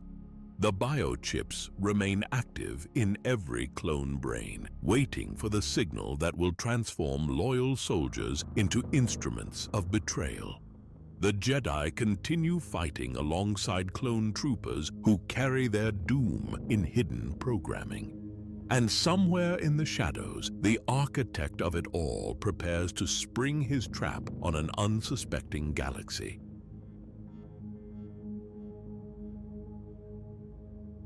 The Clone Wars are finally winding down, but nobody realizes they're about to witness the most shocking plot twist in galactic history. The 501st splits apart for what should be routine missions, not knowing they'll never fight together the same way again. The Outer Rim sieges represent the Republic's final push to crush Separatist resistance once and for all. These remote star systems have been harboring enemy forces throughout the war, and now the time has come to eliminate every last stronghold that threatens Republic security. The 501st deploys to multiple battlefronts simultaneously as part of the massive coordinated offensive. Elements of the Legion fight on worlds whose names most people can't pronounce, engaging Separatist forces in environments that range from frozen wastelands to toxic swamps. Anaxes becomes one of the most important battles because this world houses massive shipyards that produce the warships both sides desperately need. If the Separatists can destroy these facilities, the Republic loses its ability to replace damaged vessels with new ones. Captain Rex finds himself working with Clone Force 99, an unusual squad of enhanced clone commandos who call themselves the Bad Batch. These soldiers possess genetic modifications that make them faster, stronger, and more specialized than regular clone troopers. They're also completely crazy in combat situations. The Bad Batch operates outside normal military protocols, using unconventional tactics that drive regular officers insane, but somehow produce results. Rex has to adapt his leadership style to work with soldiers who think following orders is just a suggestion rather than a requirement. During the Anaxes campaign, Republic intelligence discovers something that changes everything about how they've been fighting the war. The Separatists seem to predict every Republic strategy with impossible accuracy, winning battles they should lose and avoiding traps that should catch them. The investigation leads to a shocking discovery in a Separatist facility on Anaxes. Echo, the ARC trooper, who supposedly died at the Citadel, sits connected to a massive computer system that's been using his strategic knowledge to counter Republic operations for months. Rex stares at his brother, who he mourned as dead, and realizes that Echo has been transformed into something between a man and a machine. Cybernetic implants cover most of his body, while direct neural links allow Separatist computers to access his memories and tactical training. The rescue mission becomes intensely personal for Rex and the surviving members of Domino Squad. They're not just saving a fellow clone trooper, they're reclaiming a brother who represents everything good about clone loyalty and sacrifice. Echo's condition after his rescue presents difficult choices about his future in the clone army. The cybernetic modifications that kept him alive also changed him in ways that make returning to regular service complicated.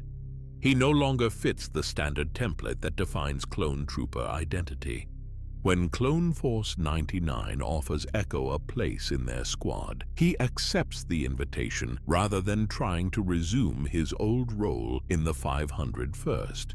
The decision hurts Rex and Fives, but they understand that Echo needs to find his own path forward after everything he's endured. The choice proves fortunate in ways nobody could predict. Echo's unique condition and cybernetic implants make him immune to the biochip programming that controls other clone troopers. When Order 66 activates, he'll be one of the few clones able to resist its effects. Other 501st units participate in battles across the Outer Rim, while Rex deals with the Echo situation on Anaxes. Some fight alongside Yoda's forces on Kashyyyk, helping Wookiee warriors defend their tree cities from separatist invasion forces.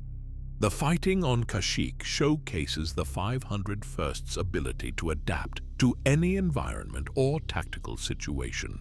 These clone troopers work effectively with alien allies who fight completely differently than Republic forces, proving their flexibility and professionalism. As the Outer Rim sieges progress, it becomes clear that the Separatists are running out of options.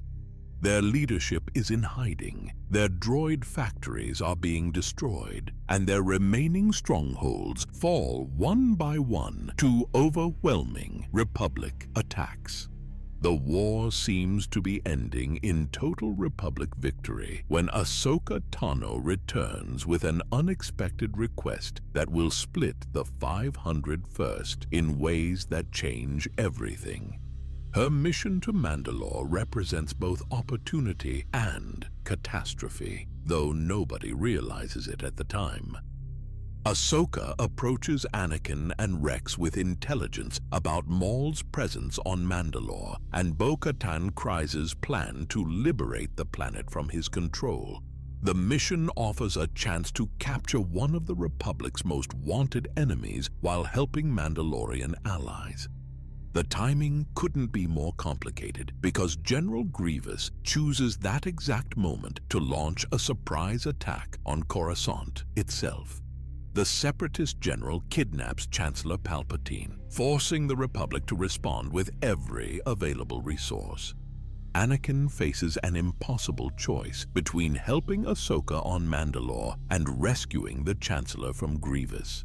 Both missions require immediate attention, but the 501st can't be in two places at once under normal circumstances.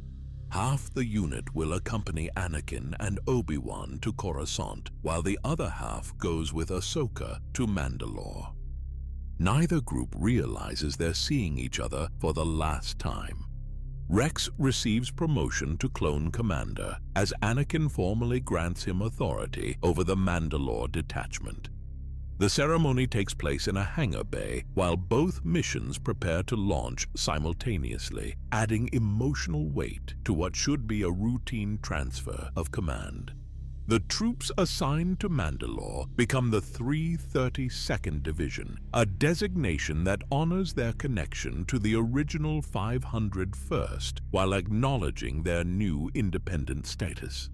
These clone troopers will write the final chapter of the Legion's story under circumstances none of them can predict.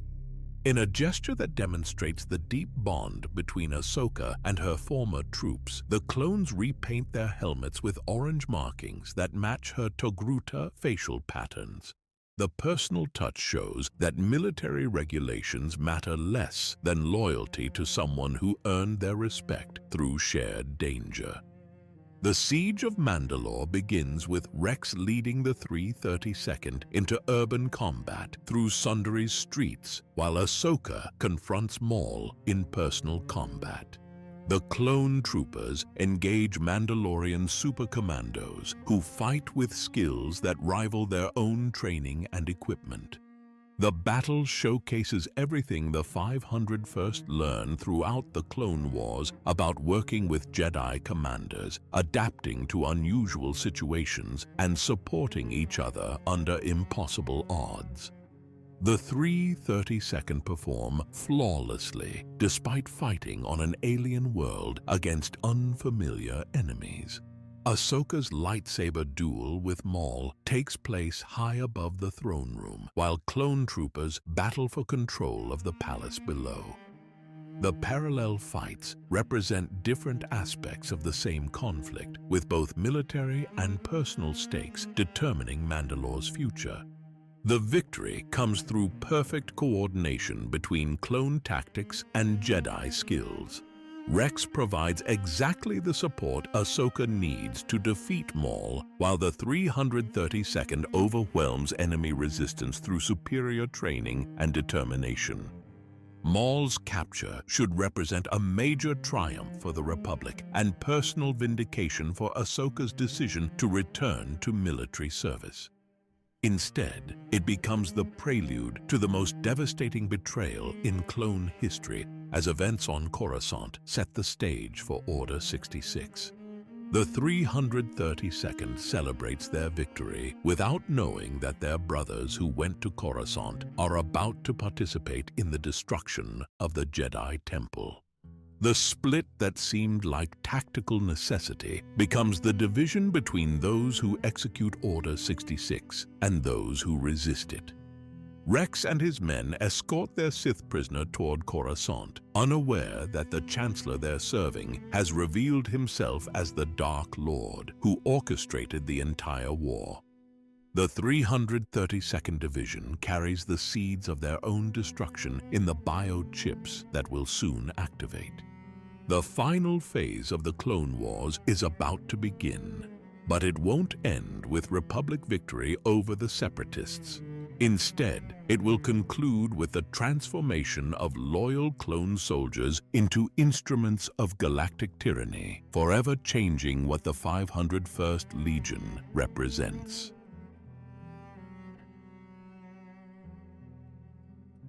One simple command destroys 3 years of brotherhood and turns the galaxy's greatest heroes into its most feared enemies. The 501st is about to become something they never wanted to be, and there's nothing anyone can do to stop it. Commander Rex sits in the briefing room of the Star Destroyer Tribunal, watching his prisoner Maul through reinforced transparisteel. The Sith Lord remains chained and silent, but something about his expression suggests he knows secrets that would terrify everyone around him if they understood what was coming. The 332nd Division has just achieved one of their greatest victories by capturing Maul and liberating Mandalore from his control.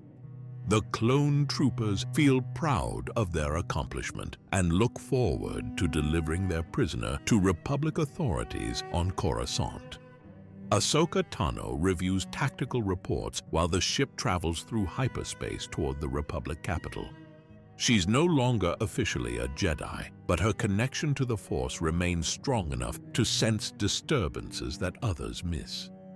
Something feels wrong about this moment, though she can't identify the source of her unease. Then every clone trooper in the galaxy receives the same transmission simultaneously. Chancellor Palpatine's voice echoes through communication systems with an order that has been waiting in their programming since birth. Execute Order 66. The time has come.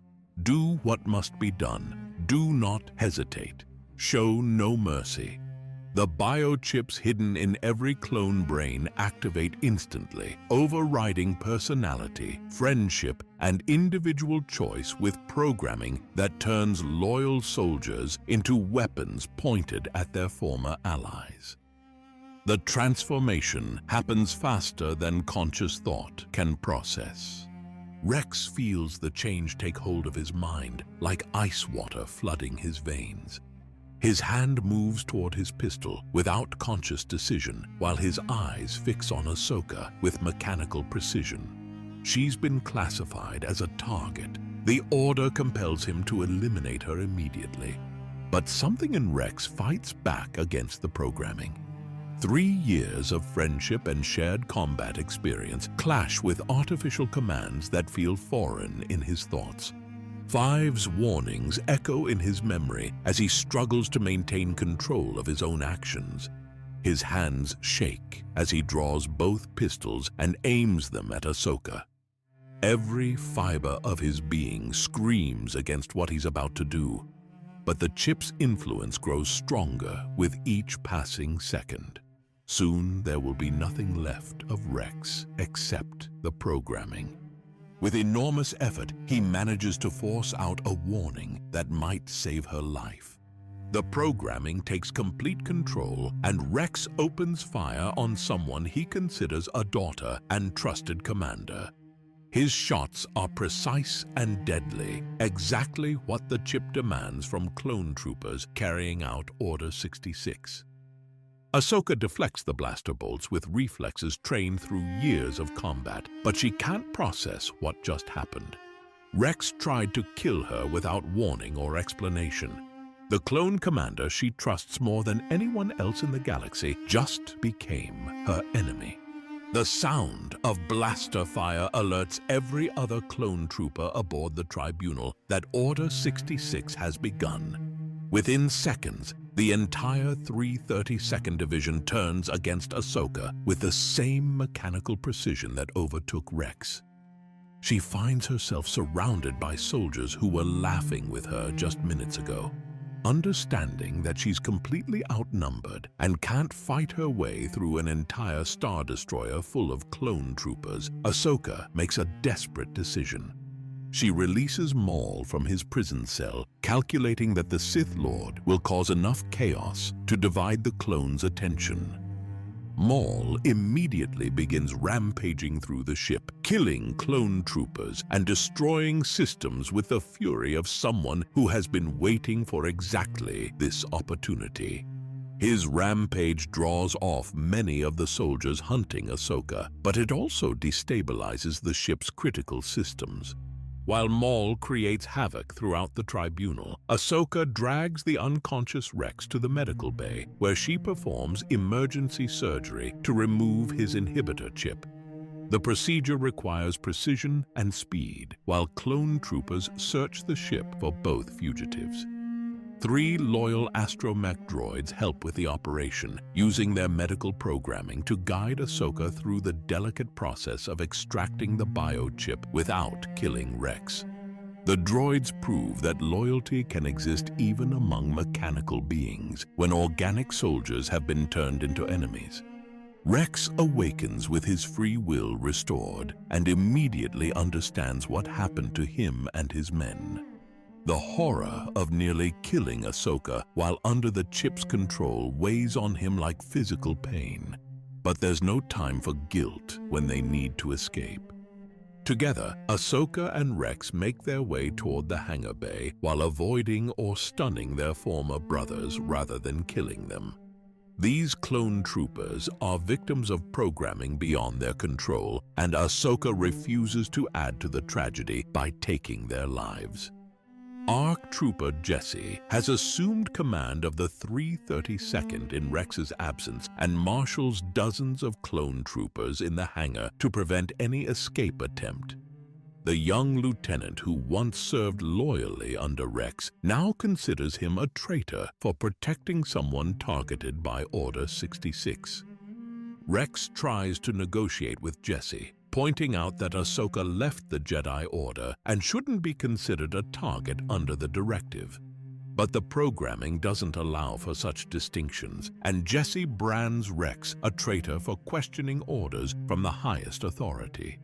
The standoff reaches its breaking point when Jesse orders firing squads to execute both Rex and Ahsoka for treason against the Republic. These clone troopers, who once painted their helmets to honor Ahsoka, now prepare to kill her without hesitation or remorse. At that critical moment, Maul's sabotage reaches the ship's hyperdrive system. The Tribunal lurches out of hyperspace and begins falling toward a nearby moon, while structural damage spreads throughout the vessel. The Sith Lord's rampage has doomed everyone aboard. Chaos erupts in the hangar as the ship's death spiral throws clone troopers around like toys. Ahsoka uses the distraction to spring a trap that drops many of Jesse's soldiers to a lower deck, while she and Rex fight toward an escape craft. Maul appears in the hangar during the confusion and commandeers a shuttle to escape the dying ship. His departure removes one threat but doesn't solve the larger problem of a Star Destroyer breaking apart around them. Ahsoka desperately tries to save the clone troopers who are about to die in the crash, but the ship's structural damage makes rescue impossible. She can save Rex and herself, but everyone else aboard the Tribunal will perish when it hits the moon's surface. The crash destroys the 332nd Division almost completely, killing Jesse and dozens of other clone troopers who had served with distinction throughout the Clone Wars. These soldiers die as victims of programming they never knew existed, transformed into enemies of people they loved. Only Ahsoka and Rex survive the disaster, escaping in a Y-wing bomber moments before the Tribunal impacts the moon. They watch their former ship burn while knowing that everyone else aboard died because of a conspiracy neither of them fully understood until too late. The two survivors hold a quiet funeral for their fallen comrades, burying clone troopers whose helmets still bear orange markings that honored Ahsoka's friendship. Each grave represents a brother lost to programming that turned loyalty into betrayal. Rex removes his armor and disappears from Imperial records, while Ahsoka goes into hiding to avoid the massive manhunt that follows Order 66. The 501st's participation in the Order has led to its own near-total destruction, with most of the 332nd Division dead and their commanders in exile. Meanwhile, on Coruscant, the other half of the 501st Legion carries out the most infamous mission in their history. Anakin Skywalker, now calling himself Darth Vader, leads them in an assault on the Jedi Temple that will stain their legacy forever. Commander Appo takes field command of the 501st Battalion, while Vader provides overall leadership for Operation Nightfall. These clone troopers march through the temple's front gates like conquerors claiming enemy territory. The systematic slaughter that follows showcases the chilling efficiency of clone trooper training turned toward dark purposes. Every Jedi in the temple becomes a target to be eliminated without mercy or hesitation, from masters to younglings to support staff. Vader personally handles the most defenseless victims, while his clone troopers clear the rest of the complex. The 501st shows no emotion as they gun down people who trusted them completely just hours before. Senator Bail Organa arrives during the massacre and witnesses clone troopers he recognizes from previous battles now serving as instruments of genocide. The sight of 501st armor stained with innocent blood drives home how completely everything has changed. A brave Padawan named Zet Jukasa fights back against the invaders, managing to wound Commander Appo before being killed by overwhelming firepower. His resistance represents the last flicker of light in a temple that has become a tomb. By dawn, the 501st controls the ruined Jedi Temple while fires burn in its spires like funeral pyres for a murdered order. Some clone troopers even disguise themselves in Jedi robes to lure any survivors out of hiding, completing their transformation into hunters of their former allies. When Obi-Wan Kenobi and Yoda secretly return to investigate, they have to fight through ranks of 501st troopers guarding the premises.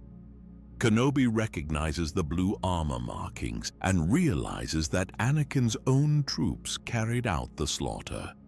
The Jedi Temple attack represents the final corruption of everything the 501st once stood for.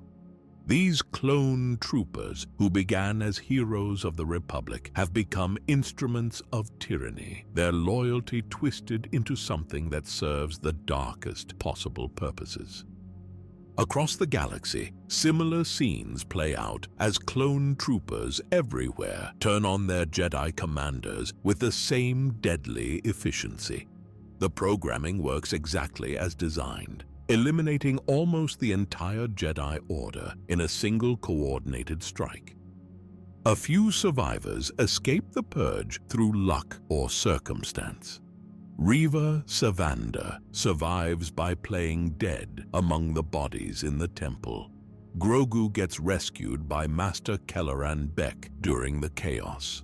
But these exceptions only highlight how complete the disaster becomes.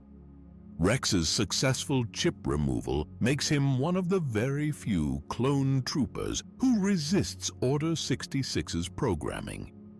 His survival, along with Ahsoka's, provides hope that not every good soldier becomes a tool of evil when their programming activates. But for the vast majority of clone troopers, Order 66 represents the end of everything they believed about themselves and their purpose. The 501st Legion that fought for freedom and justice dies on this day, replaced by something that serves tyranny and oppression. The transformation happens so quickly and completely that most people in the galaxy can't process what occurred. Yesterday's heroes become today's villains without warning or explanation, leaving survivors to wonder if they ever really knew the men who fought beside them. Order 66 doesn't just destroy the Jedi Order, it destroys the soul of the clone army and everything they accomplished during 3 years of war.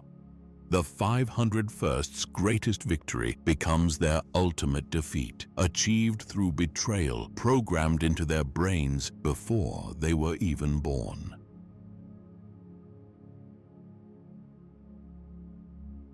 Power changes hands overnight, but changing what soldiers believe about themselves takes much longer. The 501st is about to discover that serving a new master means becoming something completely different from what they used to be. Chancellor Palpatine stands before the Senate and declares the Republic dead, replacing it with the first galactic empire in 1,000 years.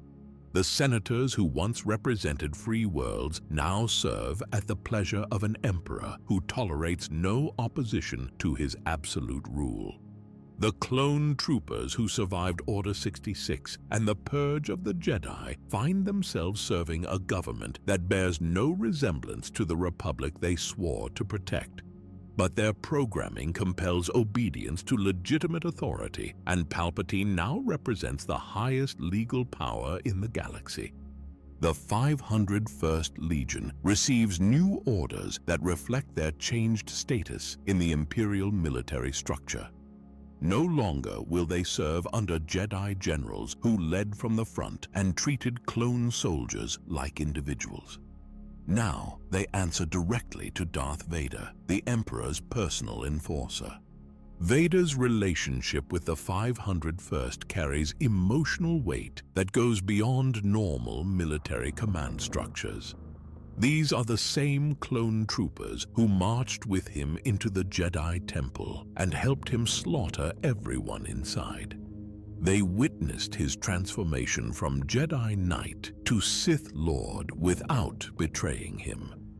The transition from Republic to Imperial service requires more than just changing uniforms and command structures. The 501st trades their distinctive blue-marked clone armor for the anonymous white plastoid suits that become the Empire's signature look. The new Stormtrooper armor erases individual identity in favor of uniformity that makes every Imperial soldier look identical. Gone are the personal touches and custom paint jobs that let clone troopers express their personalities. The Empire values conformity over individuality. But underneath the white armor, many 501st troopers remain the same men who fought at Geonosis. Christophsis, and dozens of other battlefields. They carry memories of brotherhood and shared sacrifice that imperial propaganda can't completely erase, even if those memories now serve a darker master. The 501st quickly earns the nickname Vader's Fist throughout imperial military circles.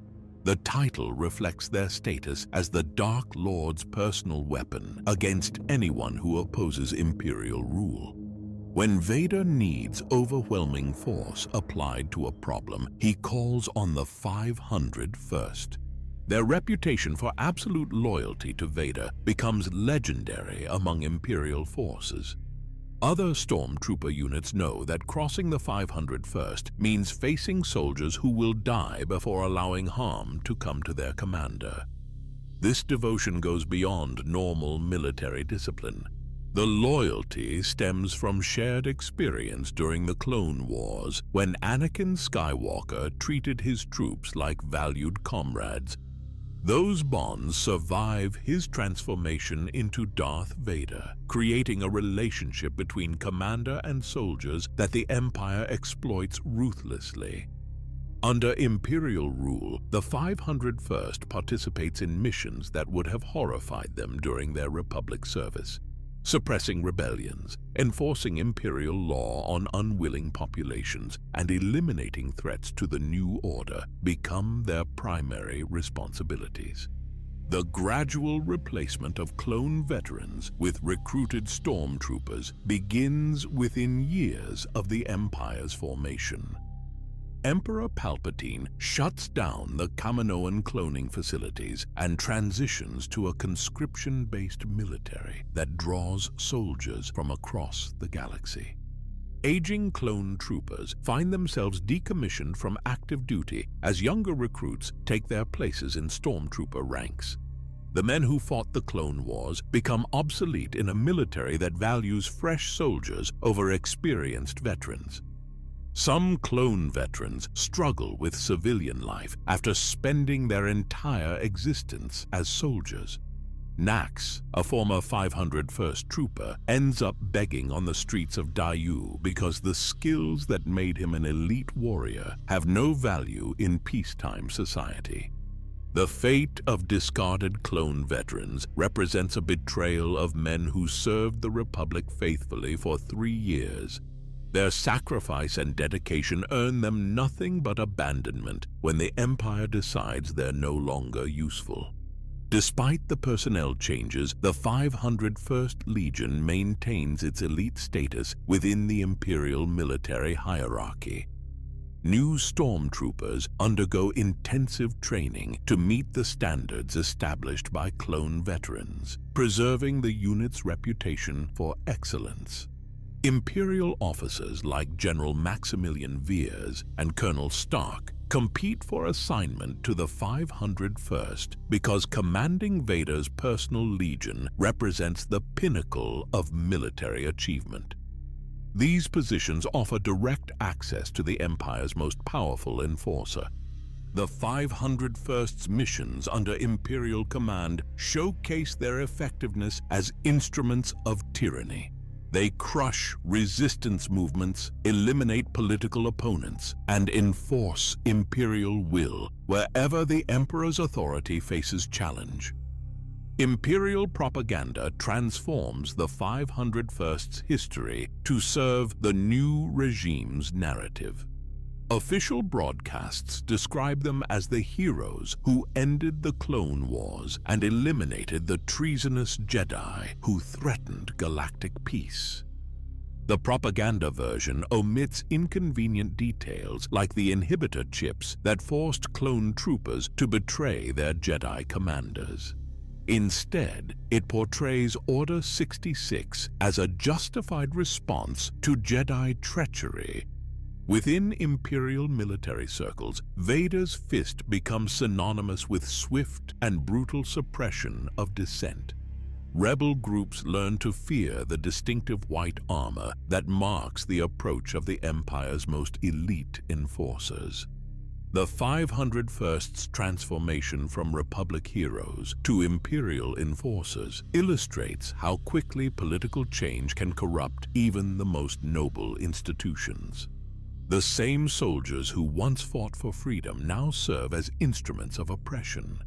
Their efficiency in both roles demonstrates that military effectiveness depends more on training and leadership than on the righteousness of the cause being served.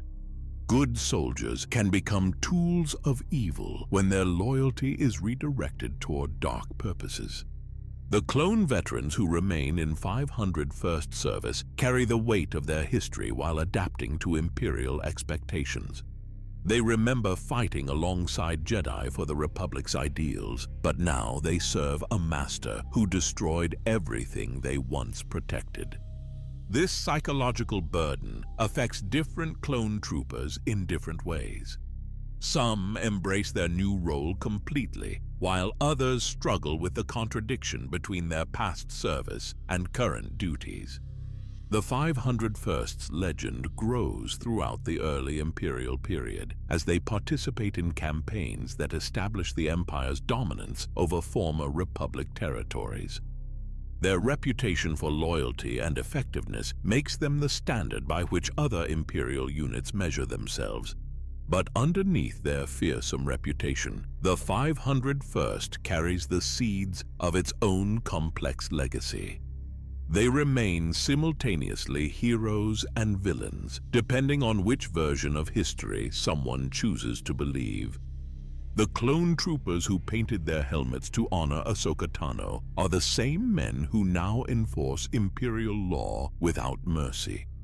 The soldiers who showed creativity and independent thinking under Anakin's command now follow orders without question under Vader's leadership. This transformation represents more than just changing uniforms or commanders. It demonstrates how institutions can be corrupted when they serve power rather than principles, and how good people can become instruments of evil when they're not free to choose their own path.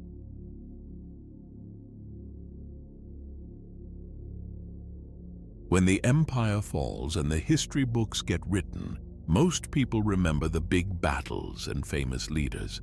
But the real story of the 501st lives on through the clone veterans who found ways to survive in a galaxy that forgot about them.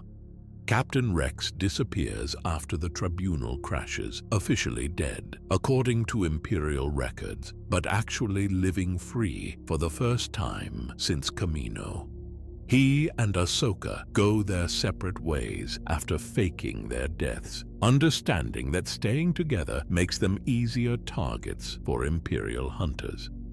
Rex eventually finds two other clone survivors who faced the same choice between serving tyranny and living as fugitives. Commanders Wolf and Gregor choose exile over continued Imperial service, creating a brotherhood of soldiers who remember what they used to fight for. The three veterans settle on Selos, a desert planet so remote that the Empire doesn't bother monitoring it. They convert an old ATTE walker into a mobile home and spend their days hunting giant creatures that live beneath the sand. It's a strange retirement for men who once commanded armies. Years pass on Selos while the galaxy changes around them. The Rebel Alliance grows from scattered resistance cells into a real threat to Imperial power. But Rex and his companions stay out of the fight. They've done enough fighting for several lifetimes. The Ghost Crew eventually discovers them on Selos with help from Ahsoka Tano. These young rebels meet three old soldiers who fought in wars they've only heard about in stories. Rex sees something familiar in their determination to resist tyranny. The encounter awakens something in Rex that years of peaceful exile couldn't entirely suppress. He and his brothers rejoin the fight against the Empire, bringing decades of military experience to a rebellion that desperately needs veteran leadership. Rex's return to combat takes him full circle from clone trooper to rebel commando. The man who once served the Republic and witnessed its destruction now helps build something new from its ashes. He fights at Endor as a rebel soldier, not an Imperial stormtrooper. Ahsoka Tano follows her own path of resistance against the Empire, working in secret to build the rebellion that will eventually destroy Palpatine's regime. She carries the memory of the 332nd Division with her, honoring clone troopers who died trying to follow orders they never understood. The orange and blue helmets that marked Ahsoka's clones become symbols of something the Empire tried to destroy but couldn't completely erase. The friendship between Jedi and clones survived Order 66 in the form of memories that proved stronger than programming. Echo's rescue from the Citadel saves him from participating in Order 66 as a regular clone trooper. His cybernetic modifications damage his inhibitor chip beyond repair, making him immune to the programming that controls his brothers. His service with Clone Force 99 during the Imperial era represents the 501st's conscience in action. Echo uses skills learned in the Republic's service to help other clones escape Imperial control and find freedom in a galaxy that considers them obsolete. The Bad Batch becomes a family for clones who don't fit Imperial standards of useful soldiers. Echo finds purpose in protecting people the Empire considers expendable, carrying forward the values that made the 501st special during the Clone Wars. Fives and Tup die before seeing how their sacrifice affects the galaxy's future. Tup's breakdown exposes the conspiracy, while Five's investigation plants doubt in Rex's mind that eventually saves lives during Order 66. Their deaths serve a purpose neither of them could have imagined. Five's warning about finding him helps Ahsoka understand what's happening when Rex tries to kill her. The knowledge he died trying to share becomes the key to their survival. Kix presents the strangest epilogue of any 501st veteran. The medic who learned part of the truth about Order 66 gets frozen in time before he can act on his knowledge, waking up decades later in a completely different galaxy. His accidental preservation makes him the last living witness to the original 501st's transformation from heroes to villains. Kix remembers the Republic era when clone troopers fought for something they believed in rather than just following orders. The pirates who discover his stasis pod find more than just another relic from the Clone Wars. They wake up a man whose memories span the entire rise and fall of the Galactic Empire, even though he experienced none of it firsthand. When the Empire finally collapses at Endor, the 501st Legion dies with it. The stormtroopers who carried that designation serve Imperial remnants for a while, but they're not the same unit that fought at Geonosis or marched into the Jedi Temple. The First Order that rises from the Empire's ashes trains its own soldiers without reference to old unit numbers or traditions. They create new symbols of fear rather than rebuilding old ones that carry too much complicated history. The 501st story teaches lessons about both the dangers of blind obedience and the power of personal conscience. Rex, Echo, and the other survivors prove that even in the darkest circumstances, some people find ways to resist corruption and stay true to their principles.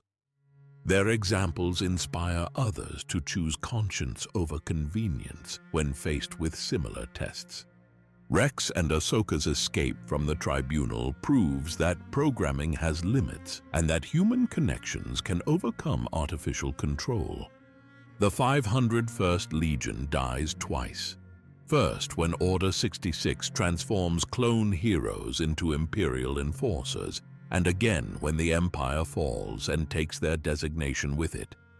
But the story lives on through survivors who remember what those soldiers represented at their best and worst,